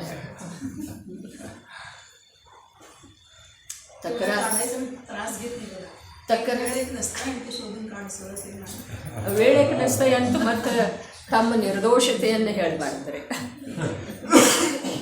ಅಷ್ಟಪೌಢ ಭಾವಾರ್ಥದಾಗ 5 ಗಾಥದ್ದು ನಂಬರು ಕೊಟ್ಟಿದೆ. ಇದಂತೂ ವ್ಯಾಖ್ಯಾ ಸಮಯ ಸಾರದೊಳಗೆ ಈ ಗಾಥೆಯ ವ್ಯಾಖ್ಯಾ ಎಷ್ಟು ವಿಸ್ತೃತವಾಗಿ ಅಮೃತಚಂದ್ರಾಚಾರ್ಯ ದೇವರು ಹೇಳಿದ್ದಾರೆ. ಅಮೃತಚಂದ್ರ ಆಚಾರ್ಯ ದೇವರನ್ನು ಇಲ್ಲಿ ಗೌನ ಮಾಡಿ ಬರೀ ಕೊಂದಾಚಾರ್ಯ ದೇವರ ಗಾಥೆಯನ್ನು ತಗೊಂಡ್ರೆ ನಮಗೇನು ತಿಳಿಬಹುದಿತ್ತರಿ? ಇಷ್ಟು ಹೇಳಿದ ನಂತರ ಕೂಡ ನಮಗೆ ತಿಳಿತಾ ಇಲ್ಲ, ತಿಳಿದ ಹಾಗೆ ಅನ್ನಿಸ್ತೇನೆ. ಇದು ತಿಳಿದು ಬಂತು ಅಂತಂದ್ರೆ ಕಾರ್ಯನೇ ಆಯ್ತು. ತನ್ನ ಸ್ವಭಾವದ ದೃಷ್ಟಿಯಿಂದ ನೋಡಿದರೆ ಅವನಲ್ಲಿ ಕ್ಷಯೋಪಶಮ ಭಾವದ್ದು ಕೂಡ ಅಭಾವವಿರುವುದರಿಂದ, ಅದಕ್ಕೆ ಯಾವಾಗೂ ಹೇಳಿತ್ತ ಭಾವದ ಹಿಂದೆ ಕ್ಷಯೋಪಶಮ ಬರ್ತಿದೆಯಲ್ಲ, ಕ್ಷಾ ಬೇಕಲ್ಲಿ, ಕ್ಷಯೋಪಶಮ ಬೇಕು. ಜ್ಞಾನದ ಹಿಂದೆ ಬರ್ತಿದೆಯಲ್ಲ, ಅಲ್ಲಿ ಕ್ಷಯೋಪಶಮ, ಅಲ್ಲಿ ಕ್ಷಯೋಪಶಮ ಇರಬೇಕು. ಕ್ಷಯೋಪಶಮ ಭಾವದ್ದು ಕೂಡ ಅಭಾವವಿರುವುದರಿಂದ ಅವನು ಭಾವೇಂದ್ರಿಯದ ಅವಲಂಬನೆಯಿಂದಲೂ ರಸದ ಸ್ವಾದ ತಕ್ಕೊಳ್ಳುವುದಿಲ್ಲವೆಂದು ಅರಸನಿದ್ದಾನೆ. 5ನೇದು ಸಮಸ್ತ ವಿಷಯಗಳ, ಅದೊಂದು ತಿದ್ದುಪಡಿ ಮಾಡಬೇಕಾದ್ರೆ ಈ ಸಾರದೊಳಗೆ ಈ ಮೊದಲನೇದೇನು ಇದೆ ಅದರೊಳಗೆ ಸಮಸ್ತ ವಿಶೇಷಗಳ ವಿಶೇಷಗಳಲ್ಲಿ ಅಂದಿದ್ದಾರೆ. ವಿಷಯಗಳ ವಿಶೇಷಗಳಲ್ಲಿ ಬೇಕು. ಮೊದಲನೇದ ವಿಷಯ ಬೇಕು. ಹಿಂದಿದೊಳಗೇನು ಪ್ರಶ್ನೆ ಬರೋದಿಲ್ಲ, ಕನ್ನಡದೊಳಗೆ ಅದನ್ನು ಮನೆಯಲ್ಲಿ ಹೋಗಿದ್ದೇನೆ. ಹಾಂ, ಬರ್ತೀವಿ. ವಿಶೇಷಗಳ ವಿಶೇಷಗಳಲ್ಲಿ ಇರುವುದಿಲ್ಲ, ವಿಷಯಗಳ ವಿಶೇಷಗಳಲ್ಲಿ. ಮುಂದಿನ ನೋಡಿದ ನಂತರ ತಿಳಿತಿಲ್ಲ, ಮುಂದೆಲ್ಲ ಹಾಗೆ ಅದ. ಸಮಸ್ತ ವಿಷಯಗಳ ವಿಶೇಷಗಳಲ್ಲಿ ಸಾಧಾರಣವಾದಂಥ ಒಂದು ಜ್ಞಾನ, ಸಾಧಾರಣವಾದಂಥ ಒಂದೇ ಸಂವೇದನ ಪರಿಣಾಮ ರೂಪವು ಅವನ ಸ್ವಭಾವವಾಗಿರುವುದರಿಂದ ಅವನು ಕೇವಲ ಒಂದು ರಸವೇದನೆಯ ಪರಿಣಾಮವನ್ನು ಪ್ರಾಪ್ತ ಮಾಡಿಕೊಂಡು ಸ್ವಾದ ಮಾಡುವುದಿಲ್ಲವೆಂದು ಅರಸನಿದ್ದಾನೆ. ಈ ವಾಕ್ಯಂತೂ ತಿಳಿಯೋದ ನಮಗೆ ಅತ್ಯಂತ ಕಠಿಣ ಇದೆ ಅಂಥೇಳಿ ಹೇಳುವುದ ನಿರಾಶೆ ತಂದುಕೊಳ್ಳುವ ಸಲುವಾಗೆಲ್ಲ ನಿರಂತರ ಉದ್ಯಮ ಮಾಡುವ ಸಲುವಾಗಿದ್ದಾರೆ. ಉದ್ಯಮ ಮಾಡಿದರೆ ತಿಳಿದು ಬರ್ತಿದೆ. ನಮಗೆ ತಿಳಿಬಾರ್ದಂಥ ವಿಷಯನ ಅವರು ಹೇಳಿಲ್ರಿ, ನಮ್ಮ ಸಲುವಾಗಿ ಹೇಳಿದಾರೆ ಅಂದಮೇಲೆ ನಮಗೆ ತಿಳಿಯುವಂಥ ವಿಷಯವನ್ನು ಹೇಳಿದ್ದಾರೆ.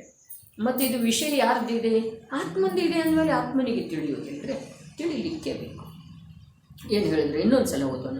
ಸಮಸ್ತ ವಿಷಯಗಳ ವಿಶೇಷಗಳಲ್ಲಿ ವಿಷಯ ಏನದವೋ ಏನದೋ ಆಯಾ ಇಂದ್ರಿಯದ್ದು ಬೇರೆ ಬೇರೆ ಅದಾವ್ರಿ. ಮತ್ತು ಅದರ ವಿಶೇಷಗಳ ಅರ್ಥಾತ್ ಬೇರೆ ಬೇರೆ. ಈಗ ಸ್ಪರ್ಶನೇಂದ್ರಿಯ ವಿಷಯ, ಸ್ಪರ್ಶ ವಸ್ತು ಇದೆ, ಅರ್ಥಾತ್ ವಸ್ತುವಿನಲ್ಲಿರುವಂತಹ ಸ್ಪರ್ಶ ಗುಣದ ಕಾರಣದಿಂದ ಸ್ಪರ್ಶನೇಂದ್ರಿಯದ ಮೂಲಕ ಆ ವಸ್ತು ನಮಗೆ ತಿಳಿತಿದೆ. ಹಾಗಾದ್ರೆ ಆ ಸ್ಪರ್ಶ ಗುಣದ್ದು ಪರ್ಯಾಯ 8 ಇದಾವ್ರಲ್ಲ, ಹೌದೇನಿಲ್ರಿ?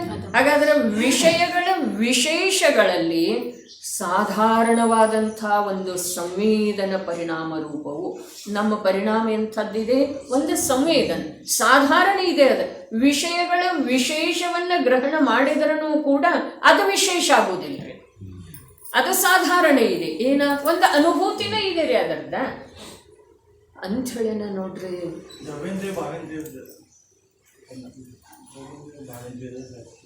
ಅದೇ ಬೇಕ್ರೆ, ದ್ರವೇಂದ್ರಿಯ ಭಾವೇಂದ್ರಿಯದ ಹೇಳ್ತಾ ಇಲ್ರಿ, ಇಲ್ಲಿ ಸಂವೇದನದ ಮಾತು ಹೇಳ್ತಾ ಇದ್ದೀರಿ. ದ್ರವೇಂದ್ರಿಯ ಭಾವೇಂದ್ರಿಯದಾಯ್ತದ. ದ್ರವೇಂದ್ರಿಯದ ಅಂದ್ರೆ ಕ್ಷಯೋಪಶಮ ಜ್ಞಾನಕ್ಕ ಕ್ಷಾಯೋಪಶಮ ಭಾವಕ್ಕ, ಕ್ಷಾಯೋಪಶಮ ಭಾವ ಅಂದ್ರನ ಭಾವೇಂದ್ರಿಯದೆ, ಕ್ಷಾಯೋಪಶಮ ಭಾವ ಅಂದ್ರನ ಒಂದು ಅಪೇಕ್ಷಾದಿಂದ ಭಾವೇಂದ್ರಿಯ. ಇವನಲ್ಲೇ ಕ್ಷಾಯೋಪಶಮ ಭಾವ, ವಸ್ತು ದೃಷ್ಟಿಯಿಂದ ನೋಡಿದರೆ ಕ್ಷಾಯೋಪಶಮ ಭಾವದ ಅಭಾವ ಇದೆ. ಹೀಗಿದ್ದ ಕಾರಣ ಇವು ದ್ರವೇಂದ್ರಿಯದ ಮೂಲಕ ಭಾವೇಂದ್ರಿಯದಿಂದ ಕೂಡ ಅದರ ರಸಾಸ್ವಾದ ಪಡೆಯುವುದು ಸಾಧ್ಯವಿಲ್ಲ. ಇದರ ನಂತರದ ಮಾತಿದೆ ಈಗ ನಡೆದದ್ದ. ದ್ರವೇಂದ್ರಿಯ ಭಾವೇಂದ್ರಿಯದ ಏನು ಬಂತು? ವಾಸ್ತವದಲ್ಲಿ ವಸ್ತು ದೃಷ್ಟಿಯಿಂದ ನೋಡಿದ್ರೆ ಅವನಲ್ಲಿ ಏನಿಲ್ಲ, ಕ್ಷಾಯೋಪಶಮ ಭಾವ ಇಲ್ಲ. ಕ್ಷಾಯೋಪಶಮ ಭಾವ ಜೀವದ್ದನೇ ಇದ್ದೇವೆ. ಆದರೆ ವಸ್ತು ದೃಷ್ಟಿಯಿಂದ ವಾಸ್ತವಿಕವಾಗಿ ನೋಡಿದರೆ ಯಾವುದನ್ನು ನೋಡಲಿಕ್ಕೆ ಹೇಳ್ತಾ ಇದ್ದಾರೆ ಇಲ್ಲಿ? ಯಾವ ಅರಸಿದ್ದಾನೋ ಅವನನ್ನು ನೋಡಲಿಕ್ಕೆ ಹೇಳ್ತಾ ಇದ್ದಾರೆ. ರಸರಹಿತ ಇದ್ದಾನಲ್ಲ ಅಂಥ ಆತ್ಮನನ್ನು ನೋಡಲಿಕ್ಕೆ ಹೇಳ್ತಾ ಇದ್ದಾರೆ. 6 ಪ್ರಕಾರದಿಂದ ಹೇಳ್ತಾ ಇದ್ದಾರೆ. ಏನು ಹೇಳಿದರು? ನಿಜವಾಗಿ ವಸ್ತು ದೃಷ್ಟಿಯಿಂದ ನೋಡಿದ್ರೆ ಅವನಲ್ಲಿ ಕ್ಷಾಯೋಪಶಮ ಭಾವ ಇಲ್ಲ. ಕ್ಷಾಯೋಪಶಮ ಭಾವದ ಮೂಲಕನ ಅವ ದ್ರವೇಂದ್ರಿಯದ ಮಾಧ್ಯಮದಿಂದ ಭಾವೇಂದ್ರಿಯದಿಂದ ಸ್ವಾದ ತಗೊಳ್ತಾನೆ. ಹೀಗೆ ಇವನಿಗೆ ಭ್ರಾಂತಿ ಇದೆ. ಆದ್ರೆ ಅವನಲ್ಲಿ ಕ್ಷಾಯೋಪಶಮ ಭಾವನೆ ಇಲ್ಲಲ್ಲ ವಸ್ತು ದೃಷ್ಟಿಯಿಂದ, ಅದು ಹೇಳ್ತಾ ಇದ್ದಾರೆ. क्षयोपशम भाव नाही म्हणजे केवल ज्ञान नाही म्हणून म्हणायचं. ಕ್ಷಾಯೋಪಶಮ ಭಾವ ಜ್ಞಾನ ಸ್ವಭಾವದೊಳಗೆ ಇಲ್ಲ. ಕ್ಷಾಯೋಪಶಮ ಭಾವ ಅನ್ನುವಂಥ ಭೇದ ತ್ರಿಕಾಲಿ ಅಭೇದ ಜ್ಞಾನ ಸ್ವಭಾವದೊಳಗೆ ಇಲ್ಲ. ಕ್ಷಾಯೋಪಶಮ ಭಾವದ ಮೂಲಕನ ಇವನನ್ನ ದ್ವಿಂದ್ರಿಯ ತ್ರೀಂದ್ರಿಯ ಅಂಥೇಳಿ ಗುರುತಿಸಲಾಗ್ತಿದೆ. ಅರ್ಥಾತ್ ಕ್ಷಾಯೋಪಶಮ ಭಾವದ ಸೂಚಕವಾಗಿನ ಭಾವೇಂದ್ರಿಯಗಳಿದ್ದಾವೆ. ಕ್ಷಾಯೋಪಶಮ ಭಾವದ ಸೂಚಕವಾಗಿನ ಭಾವೇಂದ್ರಿಯಗಳಿದ್ದಾವೆ. ಮೂಲ ಇವನಲ್ಲಿ ವಸ್ತು ದೃಷ್ಟಿಯಿಂದ ಅವಲೋಕನೆ ಮಾಡಿದರೆ ಕ್ಷಾಯೋಪಶಮ ಭಾವನೆ ಇಲ್ಲ ಅಂದ ಮೇಲೆ ಇವು ದ್ರವೇಂದ್ರಿಯದ ಮೂಲಕ ಭಾವೇಂದ್ರಿಯದಿಂದ ರಸದ ಸ್ವಾದ ಯಾವಾಗ ತಕ್ಕೊಳ್ಳೋ ಸಾಧ್ಯ.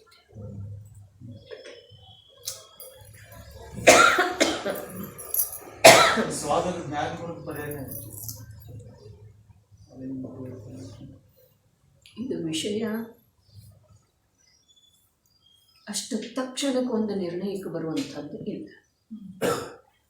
ತಿಳಿತೇನೆ.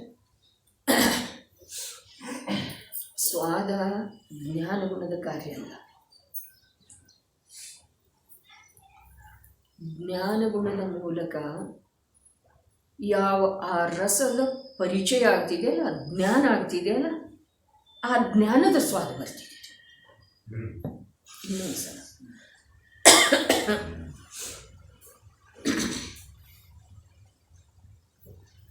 ಜ್ಞಾನ ಸ್ವಭಾವದ ಮೂಲಕ ಅಥವಾ ಜ್ಞಾನದ ಪರ್ಯಾಯದೊಳಗ ಯಾವ ಆ ರಸದ ಜ್ಞಾನ ಆಗ್ತಿದೆಯಲ್ಲ, ಆ ಜ್ಞಾನದ ಸ್ವಾದ ಬರ್ತಿದೆ. ಜ್ಞಾನದ ಸ್ವಾದ ಏನು ಬರ್ತಿದೆ? ಜ್ಞಾನದ ಸ್ವಾದ ಜ್ಞಾನ ರೂಪ ಬರ್ತಿದೆ ಅಂದ್ರೆ ರಸ ರೂಪ ಬರ್ತಿದೆ, ಜ್ಞಾನ ರೂಪ ಬರ್ತಿದೆ. ಮುಗಿದು ಹೋಯ್ತಾರಲ್ಲ ಪ್ರಶ್ನೆ.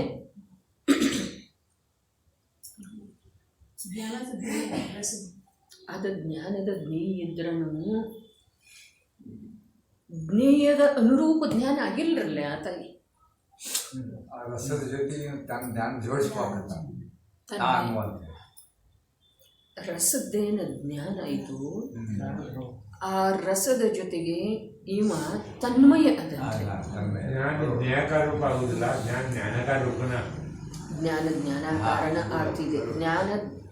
ಜ್ಞಾನದೊಳಗ ಪ್ರತಿ ಸಮಯಕ್ಕ ಜ್ಞೇಯದ ಅನುರೂಪ ಆಕಾರ ಬರ್ತಿದೆ. ಈ ಮಾತು ಸತ್ಯ ಇದ್ರೂ ಅದು ಜ್ಞಾನದ್ದೇ ಆಕಾರ ಇದೆ, ಜ್ಞೇಯದ ಕಾರಣದಿಂದ ಇಲ್ಲ. ಅದರ ಸಲುವಾಗಿ ಜ್ಞೇಯದ ಅಭಾವದೊಳಗೂ ಕೂಡ ಜ್ಞಾನದ ಕಾರ್ಯಕ್ಕೆ ಯಾವ ಬಾಧೆ ಇಲ್ಲ. ಜ್ಞೇಯಾಕಾರ ರೂಪ ಜ್ಞಾನ ಆಗ್ತಿದೆ ಅನ್ನೋದು ವ್ಯವಹಾರವೇ.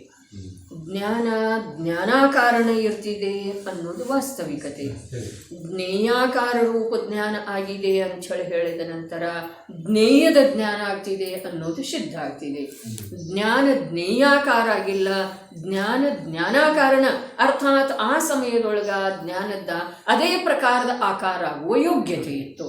ಹಾಗಾದರೆ ಜ್ಞಾನಾಕಾರಣ ಇದೆ ಅಂಥೇಳಿ ಯಾವಾಗ ನಾವು ಲಕ್ಷ್ಯದೊಳಗೆ ತಗೊಳ್ತೀವಿ, ಆ ವೇಳೆದೊಳಗ ಜ್ಞಾನದ ಜ್ಞಾನ ಆಗಿದೆ, ಜ್ಞೇಯದ ಜ್ಞಾನ ಆಗಿದೆ. ಇನ್ನೊಂದ್ಸಲ ಜ್ಞೇಯಾಕಾರ ಆಗ್ತಿದೆ ಜ್ಞಾನ ಅಂಥೇಳಿ ಹೇಳೋದ, ಇದು ವ್ಯವಹಾರ.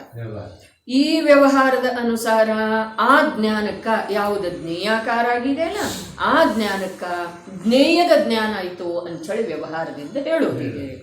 ಇನ್ನು ವಾಸ್ತವದಲ್ಲಿ ಆ ಸಮಯದೊಳಗ ಅದೇ ಪ್ರಕಾರದ ಆಕಾರ ಧಾರಣ ಮಾಡುವಂಥದ್ದ ಆ ಜ್ಞಾನದ ಪರ್ಯಾಯದ ಯೋಗ್ಯತೆ ಇತ್ತು. ಹಾಗಾದ್ರೆ ಅದು ಜ್ಞೇಯಾಕಾರ ಆಗಿದೆ, ತನ್ನ ಯೋಗ್ಯ ಜ್ಞಾನಾಕಾರಣ ಆಗಿದೆ ರೀ, ಜ್ಞಾನಾಕಾರಣ ಆಗಿದೆ.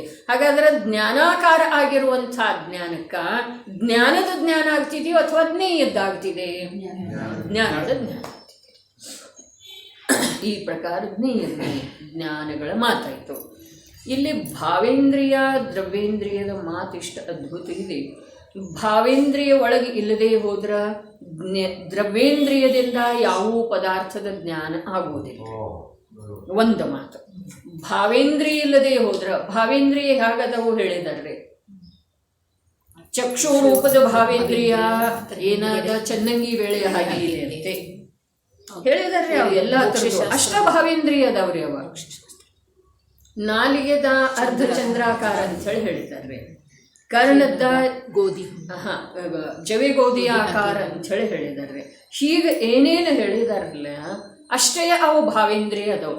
ಆದ್ರೆ ಅಷ್ಟು ಭಾವೇಂದ್ರಿಯ ಇಲ್ಲದ ನಾಲಿಗೆಯ ಒಂದು ಅರ್ಧ ಚಂದ್ರಾಕಾರ ಅಂತ ಭಾಳ ಆಗಲ್ಲ, ಒಂದು ಸ್ವಲ್ಪ ಅತ್ಯಂತ ಸ್ವಲ್ಪ ಕಮ್ಮಿ ಪ್ರಮಾಣದೊಳಗೂ ಕೂಡ ನಾಲಿಗೆ ತುದಿಯನ್ನು ಕಟ್ ಮಾಡಿದ್ರೆ ಯಾವೂ ರಸದ ಪರಿಚಯ ನಮಗೆ ಆಗುವುದಿಲ್ಲ.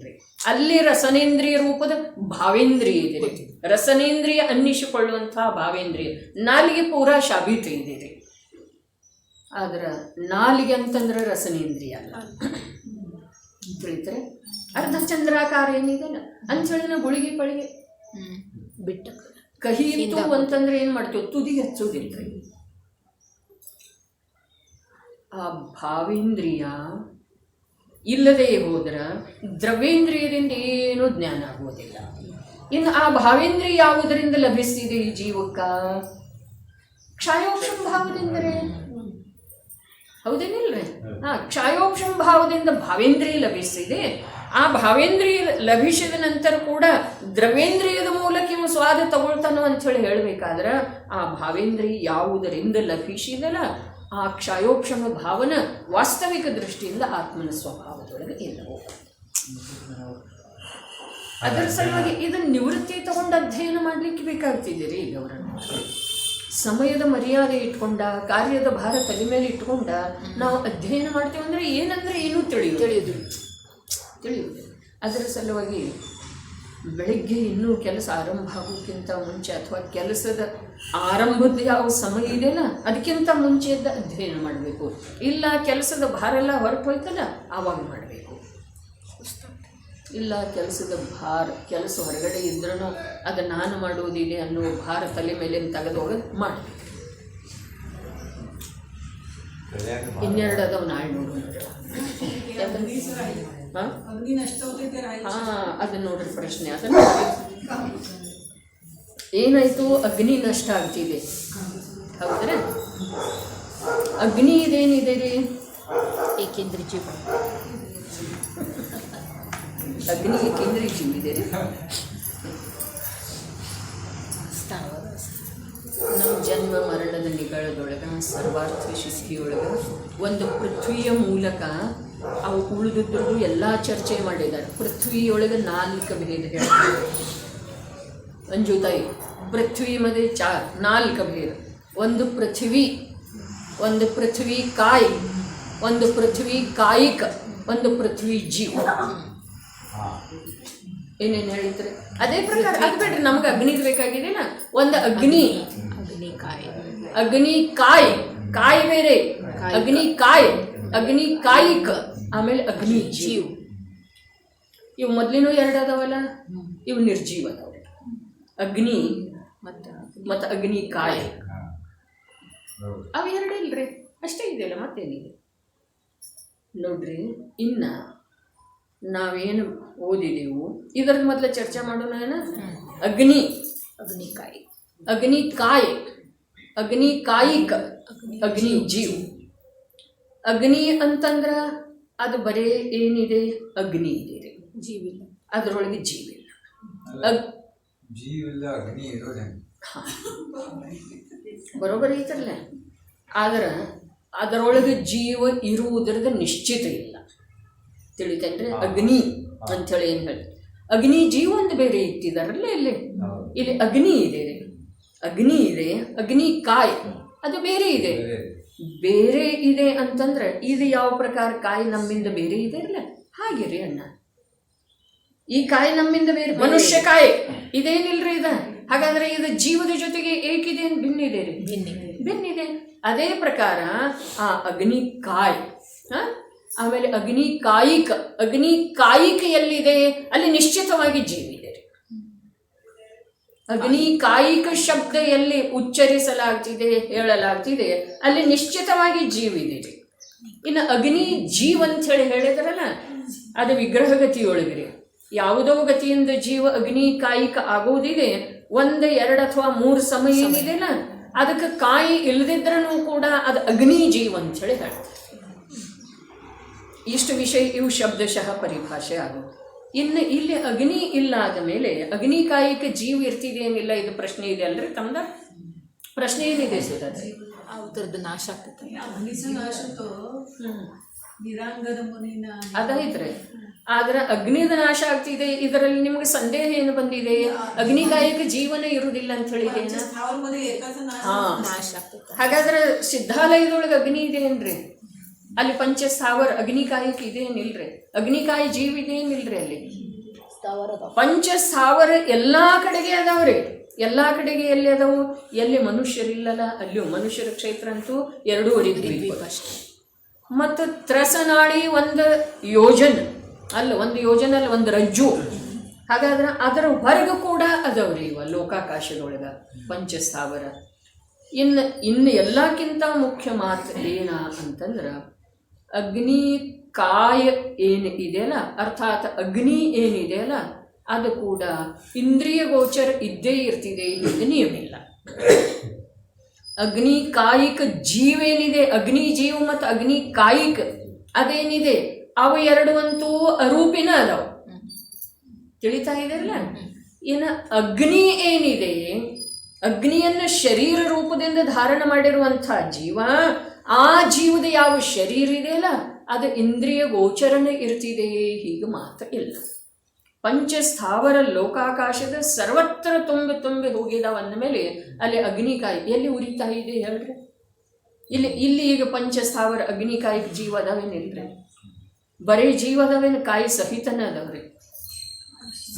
ಕಾಯಿ ಸಹಿತ ಇರ್ಕಬೇಕ್ರಿ, ಬರೇ ವಾಯುಕಾಯಿ ಕೂಡ आपल्याला दिसत नाही. ವಾಯುಕಾಯಿಕನೂ ಕಾಣಿಸೋದಿಲ್ಲ. ಜೀವ ಬರೇ ಇಲ್ಲ, ಅವು ಕಾಯಿ ಸಹಿತನ ಅದಾವು, ಆದ್ರೆ ಅವು ಇಂದ್ರಿಯಕ್ಕೆ ಅಗೋಚರ ಅದಾವು. ಈ ಪ್ರಕಾರ ಆಗಮದಲ್ಲಿ ಮಾತಿದ್ದೇವೆ. ಇನ್ನು ನಮಗೆ ಯಾವುದು ಕಾಣಿಸ್ತಿದೆಯಲ್ಲ ಅದು ಸ್ಥೂಲ. 4-5 ಕೊಟ್ಟಿದ್ದಾರೆ. ರತ್ನದ ಅಗ್ನಿ, ಮತ್ತು ಇದು ರತ್ನದ ಅಗ್ನಿ, ಊರ್ಜಾ ಬರ್ತೈತರಲ್ಲ, ಸೂರ್ಯನ ಇದು ಊರ್ಜಾ ಇದೆ, ಅವೆಲ್ಲ ಏನದವ್ರಿ? ಅವೆಲ್ಲ ಅಗ್ನಿ ರೂಪದಿಂದ ನಮಗೆ ಭಾಸಿತ ಆಗೋದಿಲ್ಲ. ಆದ್ರೆ ಅವು ಅಗ್ನಿಕಾಯಿ ಜೀವನ आम्हाला अगदी म्हटलं की ती पेटवत होती. हा तेच लक्षात येतं. गॅस अंततः वरची नಮ್ದು अग्नी ज्ञान चार ಇದೆ. प्रकार आम्हाला माहिती नव्हतं म्हणजे कायिक काय आणि हे सांगितलं की पूर्वी ಜನ್ಮ ಮರಣದ ನಿಗಳದೊಳಗೆ ಬರ್ತಿತ್ತದ. ಹಿಂದಕ್ಕೆ ಪೃಥ್ವಿ ಮೂಲಕ ಚರ್ಚೆ ಆದದ್ದಿತ್ತು, ಇರಲಿ. ಅಗ್ನಿ, ಅಗ್ನಿ ಕಾಯಿ, ಅಗ್ನಿ ಕಾಯಿಕ, ಆಮೇಲೆ ಅಗ್ನಿ ಜೀವ್. ಅಗ್ನಿ ಬೇರೆ, ಅಗ್ನಿ ಜೀವ್ ಬೇರೆ. ನಾಲ್ಕದರೊಳಗನು ಪೃಥ್ವಿ ಕಾಯಕ, ಜಲಕಾಯಕ. ಜಲಕಾಯಕದೊಳಗನು ಹಾಗೆ ಇದೆ. ಈ ಜಲ ಇಲ್ಲೆಲ್ಲ ಇದೆ ರೀ. ಜಲ ಕಾಯಿಕದವು, ಅವು ಕಾಯನೂ ಇದೆ ಮತ್ತು ಜಲಕಾಯಕ ಜೀವನೂ ಅದಾವ್ರಿ. ಜಲ ಜೀವನೂ ಅದಾವು. ಬರೀ ಜಲದೊಳಗೆ ನಮ್ಗೇನು ಕಾಣಿಸ್ತೈತೆ ಅದು ಅಷ್ಟೇ ಅಲ್ಲ. ಅದೇ ಪ್ರಕಾರ ವಾಯು ಕಾಯಕ, ಅಗ್ನಿ ಕಾಯಕ, ಪೃಥ್ವಿ ಕಾಯಕ ಮತ್ತು ವನಸ್ಪತಿ ಕಾಯಕ. ಇವು ಎಲ್ಲದರೊಳಗೆ ಏನಿದೆ ಇವು ಭೇದ अदावरी. नाल्क भेद. मग लक्षात झालं म्हणजे पाणी आम्ही विहिरीतून ओढतो ना, ते झऱ्यामध्ये आहे ते सजीव म्हणे, ओढून वर काढले की ते निर्जीव झालं. म्हणजे ते त्याला काय जल काय म्हणायचं. ಜಲ ಜಲಕಾಯ ಅನ್ನಬಹುದು. ಅಂದರೆ ಅದರೊಳಗೆ ಇರಲೂಬಹುದು, ಇಲ್ಲದೇನೂ ಇರಬಹುದು. ನಿಯಮ ಇಲ್ಲ, ನಿಶ್ಚಿತತನ ಇಲ್ಲ. ಆದರೆ ಕಾಯಿಕ ಏನಿದೆ ಅಲ್ಲ ಅದರೊಳಗೆ ನಿಯಮದಿಂದ ಇರ್ತಿದೆ. ಮತ್ತು ಜಲ ಜೀವ ಏನಿದೆ ಅದು ನಿಯಮದಿಂದ. ಜಲ ಜೀವ ಅಂದರೆ ಜಲಚರ ಜೀವಲ್ಲ, ಜಲಚರ ಜೀವ. ಅದರ ಸಲುವಾಗಿ ಇಷ್ಟೆಲ್ಲ ಹೇಳಿದ ನಂತರ ಕೂಡ ಸರ್ವಾರ್ಥಿ ಸಿದ್ಧಿಕಾರರು ಹೇಳ್ತಾರೆ. ಸರ್ವಾರ್ಥ ಸಿದ್ಧಿಕಾರ ಪೂಜ್ಯಪಾದಾಚಾರ್ಯ ಇವೇನದವು, ಇವು ಸೂಕ್ಷ್ಮ ಇದ್ದ ಕಾರಣ ಇಂದ್ರಿಯ ಗೋಚರ ಇಲ್ಲ. ಅರ್ಥಾತ್ ಚಕ್ಷು ಇಂದ್ರಿಯದಿಂದ ಕಾಣಿಸೋದು. ಕಾಯಿ ಕಾಣುವುದಿಲ್ಲರಿ, ಕಾಯಿಕ ಕಾಣುವುದಿಲ್ಲ, ಜೀವಂತೂ ಕಾಣುವುದನ್ನೇ ಇಲ್ಲ. ಇನ್ನು ಇದು ಯಾವುದು ಕಾಣಿಸ್ತಿದೆಯಲ್ಲ ಅದು ಸ್ಥೂಲ ಇದೆ ರೀ, ಬಹಳಷ್ಟು ಸ್ಥೂಲ ಇದೆ. ಅದರೊಳಗೆ ಇಲ್ಲ ಅನ್ನುವತ್ತಲ್ರಿ, ಅದರೊಳಗನ್ನೂ ಅದಾವ. ಕ್ಷೌಕ್ಷಮ ಜ್ಞಾನ ಗೋಚರ ಸುದ್ದ ಇಲ್ಲ ಇಲ್ರಿ. ಅವು ಕೇವಲ ಜಲವನ್ನು ಸೋಸಕ್ಕೆ ಅದು ಹೇಳ್ತಾರಲ್ಲ. ಮತ್ತು ಅವು ಜಲವನ್ನು ಸೋಸಲಿಕ್ಕೆ ಹೇಳಿದ್ರೆ ಸಮೂರ್ಚನ ಜೀವ ಸಲುವಾಗಿ ಜಲಕಾಯಕವನ್ನಂತೂ ಬೇರೆ ಮಾಡೋ ಸಾಧ್ಯನೇ ಇಲ್ಲ. ಜಲವೇ ಅವುಗಳ ಶರೀರ ಇದೆಯಲ್ಲ. ಸಮೂರ್ಚ ಇನ್ನು ಜಲಕಾಯಕ ಜೀವ ಏನದವಲ್ಲ ಅವು ಕಾಯಿಸಿದ ನಂತರ ಏನಾಗ್ತಾವು, ಬರೇ ಅದು ಜಲಕಾಯಿ ಉಳಿತಿದೆ. ಕಾಯಿ ಜಲಕಾಯಿಕ ಜೀವ ಅದರಲ್ಲೇ ಇರಲಿಲ್ಲ. ಕಾಯಿಸಿ ನೀವು ಕುದಿಸ್ತೀರ, ಕುದಿಸಿದ ನಂತರ ಏನಾಗ್ತಿದೆ ಕಾಯಿಕ ಕಾಯ ಇರ್ತಿದೆ. ಜಲಕಾಯ ಇದೆ, ಜಲ ಇದೆ, ಜಲಕಾಯ ಇದೆ. ಆದರೆ ಜಲಕಾಯಿಕ ಇಲ್ಲ, ಜಲ ಜೀವ ಇಲ್ಲ. ಇವೆರಡೂ ಜೀವ ಇದೆ, ಎರಡು ಇಲ್ಲ. ಅದರ ಸಲುವಾಗಿ ಪ್ರಾಸುಕ ನೀರು ಕೂಡ ಮುನಿರಾಜರ ತೃಷಾಬಾಧೆಯನ್ನು ಹೇಗೆ ಜಯಿಸ್ತಾರೋ ಅಂದರೆ ಜಲಕಾಯಕ ಜೀವದ ಮೇಲೆ ದಯೆ ಮಾಡಿ ಜಯಿಸ್ತಾರಂತ ಹೇಳ್ತಾರೆ. ಭಾಳ ಉಚ್ಚ ಕೋಟೆಯ ಮಾತಾದವ್ರಿ. ಅಂಥ ಉಚ್ಚ ಪರಂಪರೆಯೊಳಗೆ ನಮ್ಮದು ಜನ್ಮ ಆದದ್ದಿದೆ. ಅಷ್ಟೇ ನಮ್ಮದು ಭಾಗ್ಯ ತಿಳ್ಕೊಂಡ ಸ್ವಲ್ಪ ಸ್ವಲ್ಪ ಪ್ರಯತ್ನ ಮಾಡ್ತಾ ಇರೋದು. ಕೆತ್ತಿ ಮಿಥ್ಯಾತ್ವದ ಪದವ ಸ್ವಲ್ಪ ಸ್ವಲ್ಪ ಕೆತ್ಕೊತ ಇರೋದ್ರೆ ದಿನ ಅಂದ್ರೆ ಏನಾರೇ ಒಂದಿಷ್ಟು ಆದ್ರೆ ಆಗ್ತಿದೆ. ಇಲ್ಲ ಅಂತಂದರೆ ಜೀವನ ಹೀಗೆ ಹೋಗ್ತಿದೆ. ಮತ್ತು ಮುಂದಿನ ಹೋದ್ರೊಳಗೆ ಮತ್ತೆ ಪರಪದಾರ್ಥದ ಸೇವನ. ಈ ಶರೀರಕ್ಕೆ ಸಂಬಂಧಪಟ್ಟ ಪರಿವಾರ, ಜಡಚೇತನ ಪದಾರ್ಥಗಳ ಅವುಗಳ ಸಂರಕ್ಷಣೆ ಮಾಡೋದ, ಇದರೊಳಗೆ ಜೀವನ ಕಳೆದು ಹೋಗ್ತಿದೆ. ಅನಂತ ಕಾಲ ಕಳೆದು ಹೋಗಿದ್ದೀವಿ. ಇನ್ನು ಈ ಜೀವನದೊಳಗಿನ ಎಷ್ಟು ವರ್ಷ ಹೋದು ವಿಚಾರ ಮಾಡೋದ. ಮತ್ತೊಂದಿಷ್ಟು ವಾಸ್ತವಿಕ ಜ್ಞಾನವನ್ನು, ವಾಸ್ತವಿಕ ವಿಷಯವನ್ನು ತಿಳ್ಕೊಳ್ಳುವಂಥ ಜ್ಞಾನವೂ ಪ್ರಾಪ್ತಿ ಇದೆ. ಮತ್ತು ಆ ವಿಷಯವನ್ನು ತಿಳಿಸುವಂಥ ಆಗಮ ಗ್ರಂಥಗಳು ಕೂಡ ಉಪಲಬ್ಧಿ ಇದ್ದಾವೆ.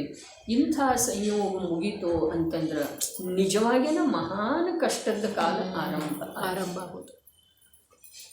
ಇದು ಷಷ್ಟಮ ಕಾಲ ಇದೇನಿದು ಮರ್ಯಾದಿತ ಇರ್ಬೋದ್ರಿ. ಆದರೆ ಈ ಜೀವದ ತತ್ವನಿರ್ಣಯದ ಅಭಾವದೊಳಗೆ ಈ ಸಂಯೋಗ ಬಿಟ್ಟು ಹೋಯಿತು ಅಂತಂದ್ರೆ ಈ ಕಷ್ಟದ ಕಾಲ ಎಷ್ಟು ಕಾಲ ಅಂಥೇಳಿ ಹೇಳಲಿಕ್ಕೆ ಇದು ಅನಂತನ. ಇನ್ನು ತೀವ್ರವಾತು, ಇನ್ನು ಭಾಸ ಆಗಬಾರ್ದು, ಭಾವ ಭಾಸನ ಇಲ್ಲ, ಸಂವೇದನ ಇಲ್ಲ ಅನಿಸ್ಕೊಳ್ತೈತೆ. ಅದಕ್ಕೆ ಸಾಯಕ್ಕೂ ಸಾವು ಇಲ್ಲ ಅನ್ನಿಲ್ಲ ಜೀವಕ್ಕೆ.